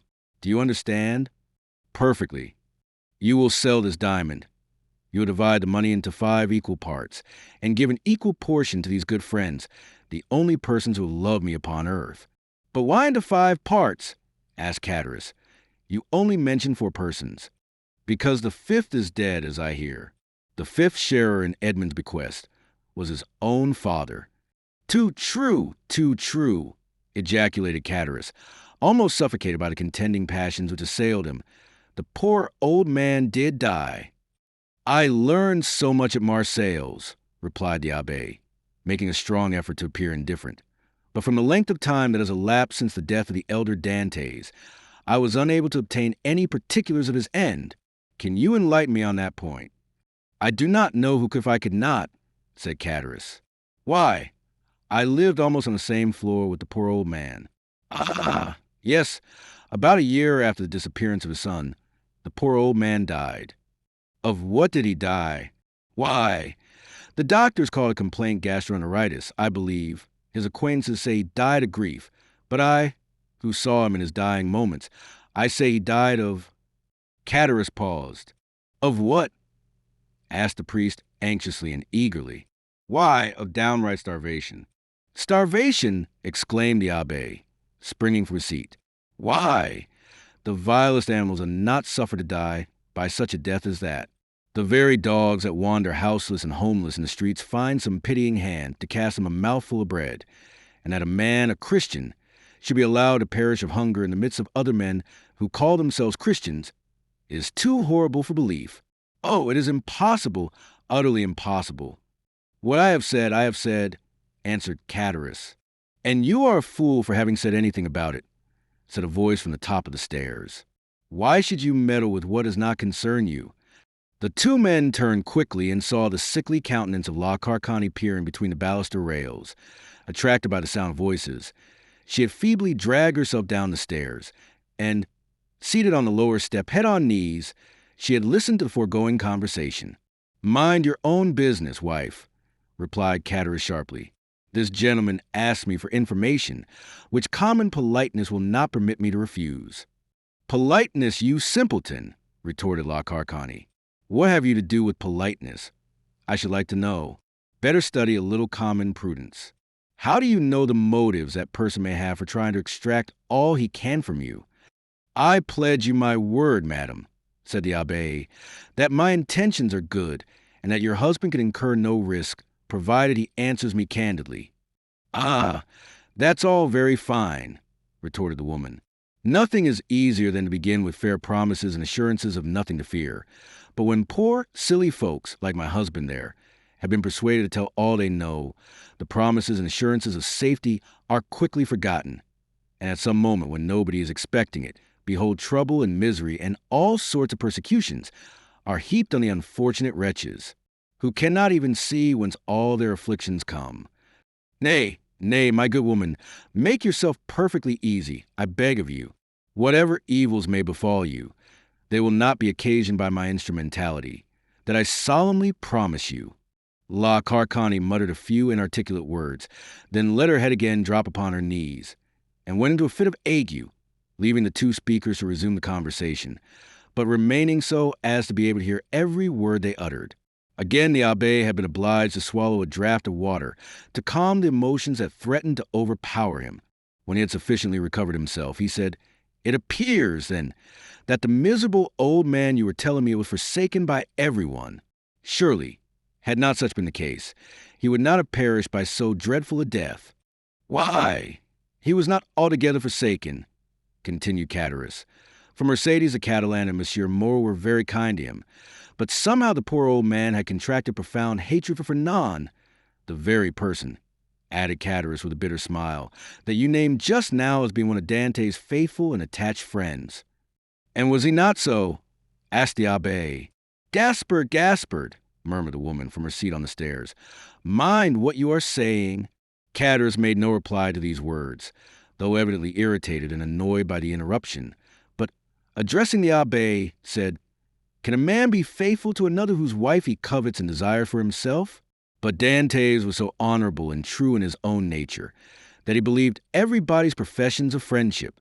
Poor Edmond, he was cruelly deceived, but it was fortunate that he never knew, or he might have found it more difficult, when on his deathbed, to pardon his enemies. "And whatever people may say," continued Chatteris, in his native language, which was not altogether devoid of rude poetry, "I cannot help being more frightened at the idea of the malediction of the dead than the hatred of the living." "Imbecile!" exclaimed La Carcani. "Do you, then, know in what manner Fernand injured Dantès?" inquired the Abbé of Chatteris. "Do I? No one better. Speak out then, say what it was." "Gaspard," cried La Carcani, "do as you will. You are master.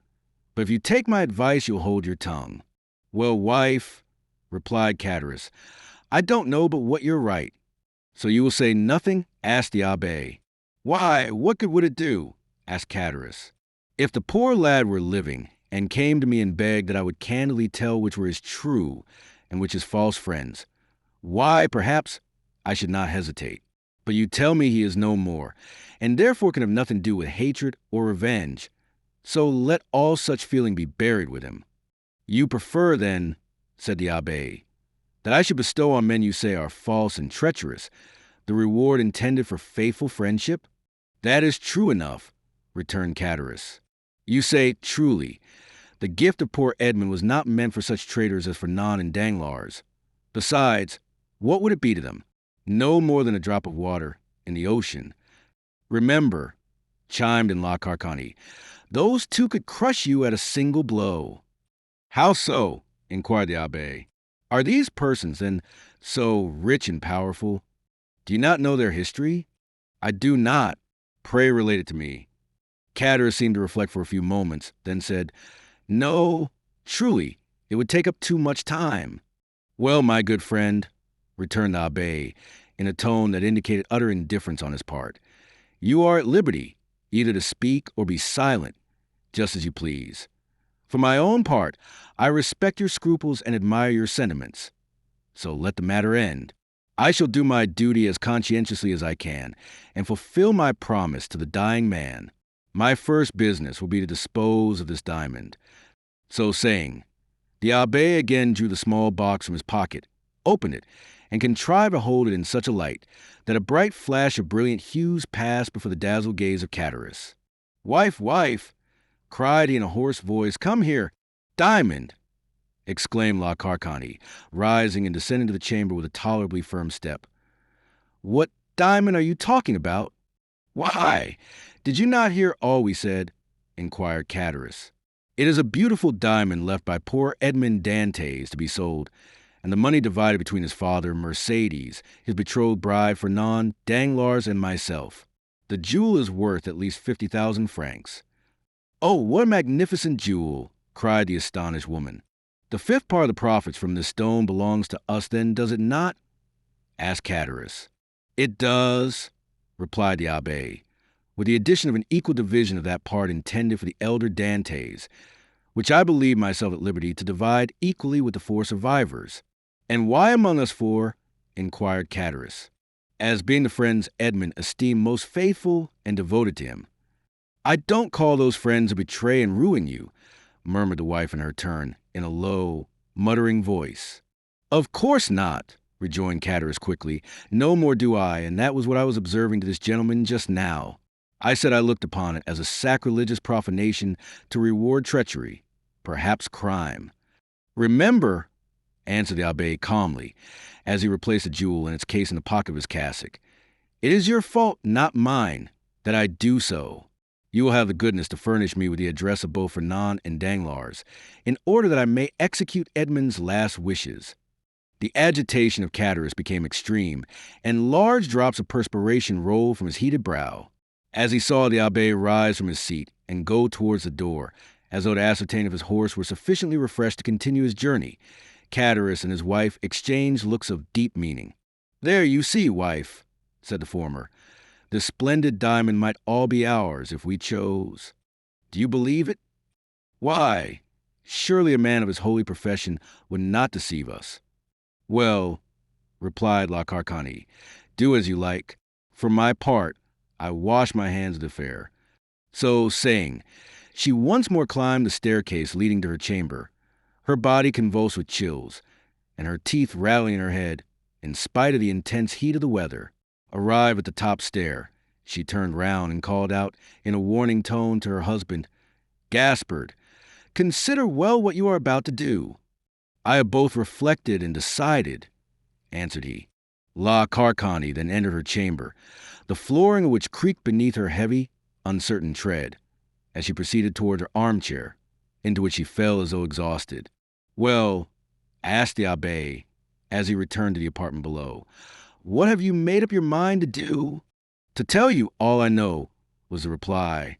I certainly think you act wisely in so doing, said the priest.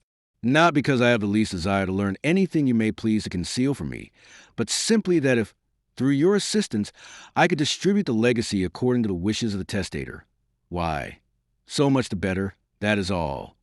I hope it may be so, replied Chatteris, his face flushed with cupidity. I am all attention, said the abbé. Stop a minute, answered Chatteris. We might be interrupted in the most interesting part of my story, which would be a pity, and it is as well that your visit hither should be made known only to ourselves. With these words he went stealthily to the door, which he closed, and, by way of still greater precaution, bolted and barred it, as he was accustomed to do at night. During this time the abbé had chosen his place for listening at his ease. He removed his seat into a corner of the room, where he himself would be in deep shadow, while the light would be fully thrown on the narrator. Then, with head bent down and hands clasped, or rather clenched together, he prepared to give his whole attention to Chatteris, who seated himself on the little stool, exactly opposite to him.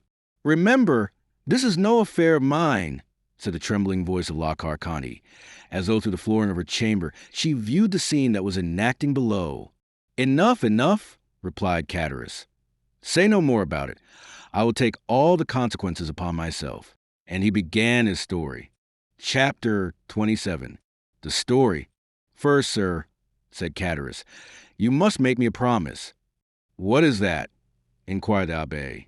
Why, if you ever make use of the details I am about to give you, that you will never let anyone know that it was I who supplied them, for the persons of whom I am about to talk are rich and powerful, and if they only laid the tips of their fingers on me, I should break to pieces like glass. Make yourself easy, my friend, replied the abbé. I am a priest, and confessions die in my breast. Recollect, our only desire is to carry out, in a fitting manner, the last wishes of our friend. Speak, then, without reserve, as without hatred. Tell the truth, the whole truth. I do not know, never may know, the persons of whom you are about to speak. Besides, I am an Italian and not a Frenchman, and belong to God and not to man, and I shall shortly retire to my convent, which I have only quitted to fulfill the last wishes of a dying man. This positive assurance seemed to give Chatteris a little courage. Well then, under these circumstances, said Chatteris, I even believe I ought to undeceive you as to the friendship which poor Edmond thought so sincere and unquestionable. Begin with his father, if you please, said the abbé. Edmond talked to me a great deal about the old man for whom he had the deepest love. The history is a sad one, sir, said Chatteris, shaking his head. Perhaps you know all the earlier part of it? Yes. answered the abbé. Edmond related to me everything until a moment when he was arrested in a small cabaret close to Marseilles. At La Reserve. Oh, yes, I can see it all before me this moment. Was it not his betrothal feast? It was, and the feast that began so gaily had a very sorrowful ending. A police commissary, followed by 4 soldiers, entered, and Dantès was arrested. Yes, and up to this point I know all, said the priest. Dantès himself only knew that which personally concerned him, for he never beheld again the 5 persons I have named to you, or heard mention of any one of them.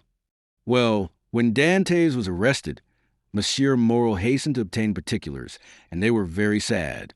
The old man returned alone to his home, folded up his wedding suit with tears in his eyes, and paced up and down his chamber the whole day, and would not go to bed at all, for I was underneath him and heard him walking the whole night. And for myself, I assure you I could not sleep either, for the grief of the poor father gave me great uneasiness, and every step he took went to my heart as really as if his foot had pressed against my breast. The next day Mercédès came to implore the protection of M. de Villefort. She did not obtain it, however, and went to visit the old man. When she saw him so miserable and heartbroken, having passed a sleepless night and not touched food since the previous day, she wished him to go with her that she might take care of him. But the old man would not consent. No, was the old man's reply, I will not leave this house, for my poor dear boy loves me better than anything in the world. And if he gets out of prison, he will come and see me the first thing, and what would he think if I did not wait here for him? I heard all this in the window, for I was anxious that Mercédès should persuade the old man to accompany her, for his footsteps over. My head night and day did not leave me a moment's repose. But did you not go upstairs and try to console the poor old man? Asked the abbé. Ah, sir, replied Chatteris, we cannot console those who will not be consoled, and he was one of these. Besides, I know not why, but he seemed to dislike seeing me. One night, however, I heard his sobs, and I could not resist my desire to go up to him. But when I reached his door, he was no longer weeping but praying. I cannot now repeat to you, sir, all the eloquent words and imploring language he made use of. It was more than piety. It was more than grief. And I, who am no cantor and hate the Jesuits, said then to myself, it is really well, and I am very glad that I have not any children. For if I were a father and felt such excessive grief as the old man does, and did not find in my memory or heart all he is now saying, I should throw myself into the sea at once, for I could not bear it. Poor father, murmured the priest. From day to day he lived on alone, and more solitary. Morel and Mercédès came to see him, but his door was closed, and although I was certain he was at home, he would not make any answer. One day, when, contrary to his custom, he had admitted Mercédès, and the poor girl, in spite of her own grief and despair, endeavored to console him, he said to her, be assured, my dear daughter, he is dead, and instead of expecting him, it is he who is awaiting us. I am quite happy, for I am the oldest, and of course shall see him first. However well disposed a person may be, why, you see we leave off after a time seeing persons who are in sorrow. They make one melancholy. And so at last old Dantès was left all to himself, and I only saw from time to time strangers go up to him and come down again with some bundle they try to hide. But I guessed what these bundles were, and that he sold by degrees what he had to pay for his subsistence. At length the poor old fellow reached the end of all he had. He owed 3 quarters rent, and they threatened to turn him out. He begged for another week, which was granted to him. I know this, because the landlord came into my apartment when he left his. For the first 3 days I heard him walking about as usual, but on the 4th I heard nothing. I then resolved to go up to him at all risks. The door was closed, but I looked through the keyhole and saw him so pale and haggard that, believing him very ill, I went and told him Morel, and then ran on to Mercédès. They both came immediately, Morel bringing a doctor, and the doctor said it was inflammation of the bowels, and ordered him a limited diet. I was there, too, and I never shall forget the old man's smile at this prescription. From that time he received all who came. He had an excuse for not eating any more. The doctor had put him on a diet. The abbé uttered a kind of groan. The story interests you, does it not, sir? Inquired Chatteris. Yes, replied the abbé, it is very affecting. Mercedes came again, and she found him so altered that she was even more anxious than before to have him taken to her own home. This was M. Morrel's wish also, who would fain have conveyed the old man against his consent. But the old man resisted and cried so that they were actually frightened. Mercedes remained, therefore, by his bedside, and M. Morrel went away, making a sign to the Catalan that he had left his purse on the chimney-piece. But, availing himself of the doctor's order, the old man would not take any sustenance. At length, after 9 days of despair and fasting, the old man died, cursing those who had caused his misery, and saying to Mercedes, "If you ever see my Edmond again, tell him I die blessing him." The abbé rose from his chair, made 2 turns round the chamber, and pressed his trembling hand against his parched throat. "And you believe he died?"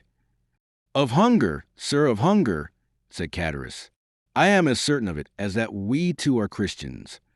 The abbé, with a shaking hand, seized a glass of water that was standing by him half full, swallowed it at one gulp, and then resumed his seat with red eyes and pale cheeks.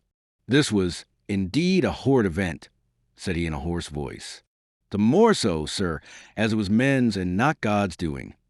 "Tell me of those men," said the abbé, "and remember, too," he added in an almost menacing tone, "you have promised to tell me everything. Tell me, therefore, who are these men who killed the son with despair and the father with famine?" "2 men jealous of him, sir, one from love and the other from ambition, Fernand and Danglars." "How was this jealousy manifested?" "Speak on." "They denounced Edmond as a Bonapartist agent." "Which of the 2 denounced him? Which was the real delinquent?" "Both, sir, one with a letter and the other put in the post." "And where was this letter written?" "At La Réserve, the day before the betrothal feast." "'Twas so then, murmured the abbé. "Oh, Faria, how well did you judge men and things?" "What did you please to say, sir?" asked Cataris.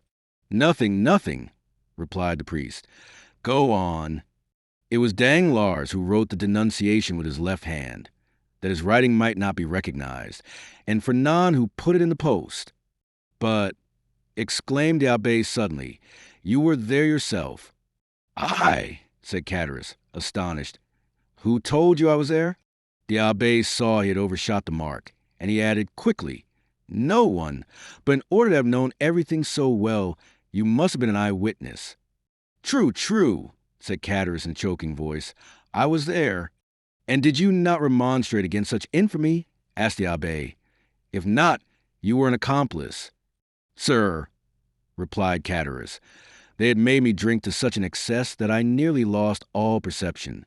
I had only an indistinct understanding of what was passing around me.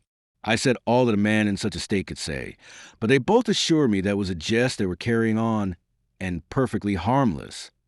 Next day, sir, you must have seen plain enough what they'd been doing, yet you said nothing, though you were present when Dantès was arrested."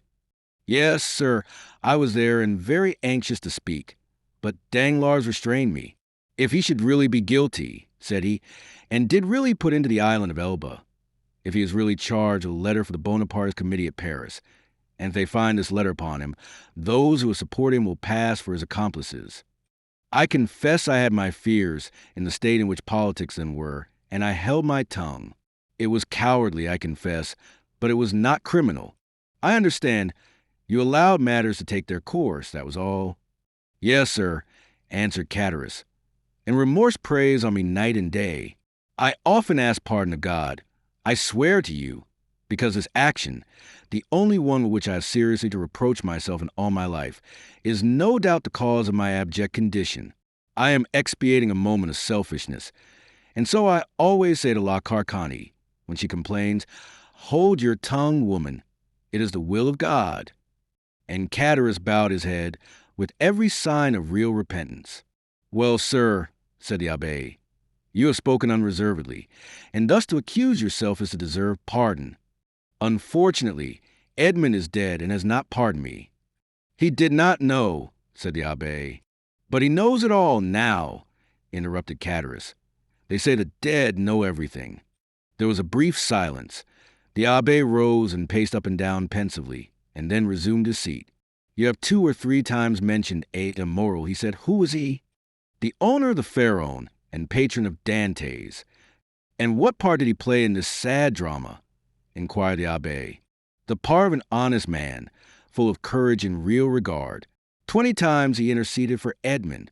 When the emperor returned, he wrote, implored, threatened, and so energetically that on the second restoration he was persecuted as a Bonapartist. 10 times, as I told you, he came to see Dantès' father and offered to receive him in his own house. And a night or 2 before his death, as I've already said, he left his purse on the mantelpiece, with which they paid the old man's debts and buried him decently. And so Edmond's father died, as he had lived, without doing harm to anyone. I have the purse still by me, a large one made of red silk." "And," asked the abbé, "is M. Morel still alive?" "Yes," replied Catullus.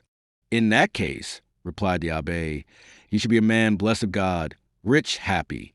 Catullus smiled bitterly. "Yes, happy as myself," said he. "What? M. Morel unhappy?" exclaimed the abbé. "He is reduced almost to the last extremity.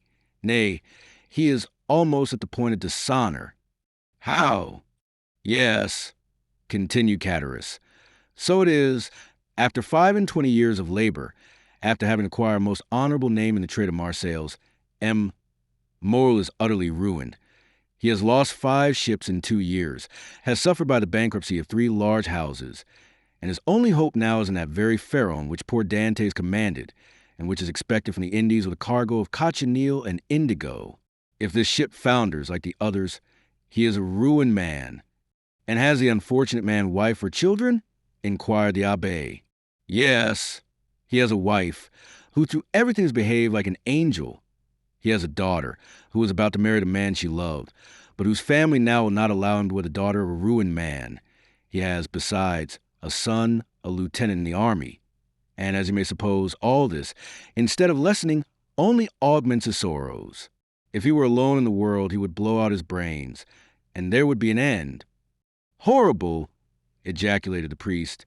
"And it is thus heaven recompenses virtue, sir," added Catullus. "You see, who ne'er did a bad action but that I have told you of, am in destitution, with my poor wife dying of fever before my very eyes, and I unable to do anything in the world for her. I shall die of hunger, as old Dantès did, while Fernand and Danglars are rolling in wealth." "How is that?" "Because their deeds have brought them good fortune, while honest men have been reduced to misery. What has become of Danglars, the instigator, and therefore the most guilty? What has become of him? Why, he left Marseilles and was taken, on the recommendation of M. Morel, who did not know his crime, as cashier into a Spanish bank.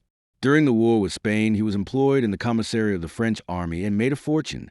Then with that money he speculated in the funds and trebled or quadrupled his capital.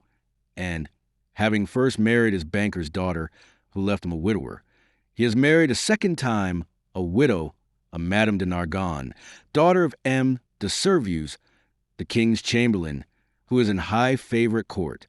He is a millionaire, and they have made him a baron, and now he is the Baron Danglars, with a fine residence in the Rue du Mont Blanc, with 10 horses in his stables, 6 footmen in his antechamber, and I know not how many millions in his strong box." "Ah," said the abbé in a peculiar tone, "he is happy." "Happy? Who can answer for that? Happiness or unhappiness is a secret known but to oneself and the walls. Walls have ears but no tongue. But if a large fortune produces happiness, Danglars is happy. And Fernand? Fernand? Why, much the same story. But how could a poor Catalan fisher boy, without education or resources, make a fortune? I confess this staggers me. And it has staggered everybody. There must have been in his life some strange secret that no one knows. But then, by what visible steps has he attained this high fortune or high position? Both, sir. He has both fortune and position, both. This must be impossible. It would seem so, but listen and you'll understand. Some days before the return of the emperor, Fernand was drafted. The Bourbons left him quietly enough at the Catalans, but Napoleon returned, a special levy was made, and Fernand was compelled to join. I went too, but as I was older than Fernand and had just married my poor wife, I was only sent to the coast. Fernand was enrolled in the active army, went to the frontier with his regiment, and was at the Battle of Ligny. The night after that battle, he was sentry at the door of a general who carried on a secret correspondence with the enemy. That same night, the general was to go over to the English. He proposed to Fernand to accompany him. Fernand agreed to do so, deserted his post, and followed the general. Fernand would have been court-martialed if Napoleon had remained on the throne, but his action was rewarded by the Bourbons. He returned to France with the epaulet of sub-lieutenant, and as a protection of the general, who was in the highest favor, was accorded to him. He was a captain in 1823, during the Spanish War, that is to say, at the time when Danglars made his early speculations. Fernand was a Spaniard, and being sent to Spain to ascertain the feeling of his fellow countrymen, found Danglars there, got on very intimate terms with him, won over the support of the royalists at the capital and in the provinces, received promises and made pledges on his own part, guided his regiment by paths known to himself alone through the mountain gorges which were held by the royalists, and, in fact, rendered such services in this brief campaign that, after the taking of Trocadero, he was made colonel and received the title of count and the cross of an officer of the Legion of Honor. Destiny, destiny, murmured the abbé. Yes, but listen, this was not all. The war with Spain being ended, Fernand's career was checked by the long peace which seemed likely to endure throughout Europe. Greece only had risen against Turkey and had begun her war of independence. All eyes were turned towards Athens. It was a fashion to pity and support the Greeks. The French government, without protecting them openly, as you know, gave countenance to volunteer assistance. Fernand sought and obtained leave to go and serve in Greece, still having his name kept on the army roll. Some time after, it was stated that the Count de Morcerf, this was a name he bore, had entered the service of Ali Pasha with the rank of Instructor General. Ali Pasha was killed, as you know, but before he died, he recompensed the services of Fernand by leaving him a considerable sum, with which he returned to France, when he was gazetted Lieutenant General. So that now, inquired the abbé, so that now, continued Catullus, he owns a magnificent house, number 27, Rue du Helder, Paris. The abbé opened his mouth, hesitated for a moment, then, making an effort at self-control, he said, "And Mercedes, they tell me that she has disappeared?" "Disappeared," said Catullus. "Yes, as the sun disappears, to rise the next day with still more splendor." "Has she made a fortune also?" inquired the abbé, with an ironical smile. "Mercedes is at this moment one of the greatest ladies in Paris," replied Catullus. "Go on," said the abbé. "It seems as if I were listening to the story of a dream, but I have seen things so extraordinary that what you tell me seems less astonishing than it otherwise might. Mercedes was at first in the deepest despair at the blow which deprived her of Edmond. I have told you of her attempts to propitiate M. de Villefort, her devotion to the elder Dantès. In the midst of her despair, a new affliction overtook her. This was the departure of Fernand, whose crime she did not know, and whom she regarded as her brother. Fernand went, and Mercedes remained alone. 3 months passed, and still she wept. No news of Edmond, no news of Fernand, no companionship save that of an old man who was dying with despair. One evening, after a day of accustomed vigil at the angle of 2 roads leading to Marseilles and the Catalans, she returned to her home more depressed than ever. Suddenly she heard a step she knew, turned anxiously around, the door opened, and Fernand, dressed in the uniform of a sub-lieutenant, stood before her. It was not the one she wished for most, but it seemed as if a part of her past life had returned to her. Mercedes seized Fernand's hands with transport which he took for love, but which was only joy at being no longer alone in the world, and seeing at last a friend after long hours of solitary sorrow. And then, it must be confessed, Fernand had never been hated. He was only not precisely loved. Another possessed all Mercedes' heart. That other was absent, had disappeared, perhaps was dead. At this last thought, Mercedes burst into a flood of tears and wrung her hands in agony. But the thought, which she had always repelled before when it was suggested to her by another, came now in full force upon her mind. And then, too, old Dantès and Cecily said to her, "Our Edmond is dead. If he were not, he would return to us." The old man died, as I have told you, Had he lived, Mercedes, perchance, had not become a wife of another, for he would have been there to reproach her infidelity. Fernand saw this, and when he learned of the old man's death, he returned. He was now a lieutenant. At his first coming, he had not said a word of love to Mercedes. At the second, he reminded her that he loved her. Mercedes begged for 6 months more in which to await and mourn for Edmond. So that, said the abbé with a bitter smile, that makes 18 months in all. What more could the most devoted lover desire? Then he murmured the words of the English poet, "Frailty, thy name is woman." 6 months afterwards, continued Catullus, the marriage took place in the church of Ecoles. The very church in which he was to have married Edmond, murmured the priest. There was only a change of bridegrooms. Well, Mercedes was married, proceeded Catullus, but although in the eyes of the world she appeared calm, she nearly fainted as she passed La Reserve, where 18 months before, the betrothal had been celebrated with him whom she might have known she still loved, had she looked at the bottom of her heart. Fernand more happy, but not more at his ease, for I saw at this time he was in constant dread of Edmond's return. Fernand was very anxious to get his wife away, and to depart himself. There were too many unpleasant possibilities associated with the Catalans, and 8 days after the wedding they left Marseilles. "Did you ever see Mercedes again?" inquired the priest. "Yes, during the Spanish War at Perpignan, where Fernand had left her. She was attending to the education of her son." The abbé started. "Her son," said he. "Yes," replied Catullus, little Albert. "But then, to be able to instruct her child," continued the abbé, "she must have received an education herself. I understood from Edmond that she was the daughter of a simple fisherman, beautiful but uneducated." "Oh," replied Catullus. "Did he know so little of his lovely betrothed? Mercedes might have been a queen, sir, if the crown were to be placed on the heads of the loveliest and most intelligent. Fernand's fortune was already waxing great, and she developed with his growing fortune. She learned drawing, music, everything. Besides, I believe, between ourselves, she did this in order to distract her mind, that she might forget, and she only filled her head in order to alleviate the weight on her heart. But now her position in life is assured," continued Catullus. "No doubt fortune and honors have comforted her. She is rich, a countess, and yet—" Catullus paused. "And yet what?" asked the abbé. "Yet I am sure she is not happy," said Catullus. "What makes you believe this?" "Why, when I found myself utterly destitute, I thought my old friends would, perhaps, assist me.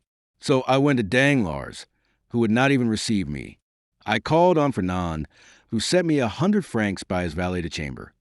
"Then you did not see either of them?" "No, but Madame de Morcerf saw me." "How was that?" "As I went away, a purse fell at my feet. It contained 25 louis. I raised my head quickly and saw Mercedes, who at once shut the blind." "And M. de Villefort?" asked the abbé.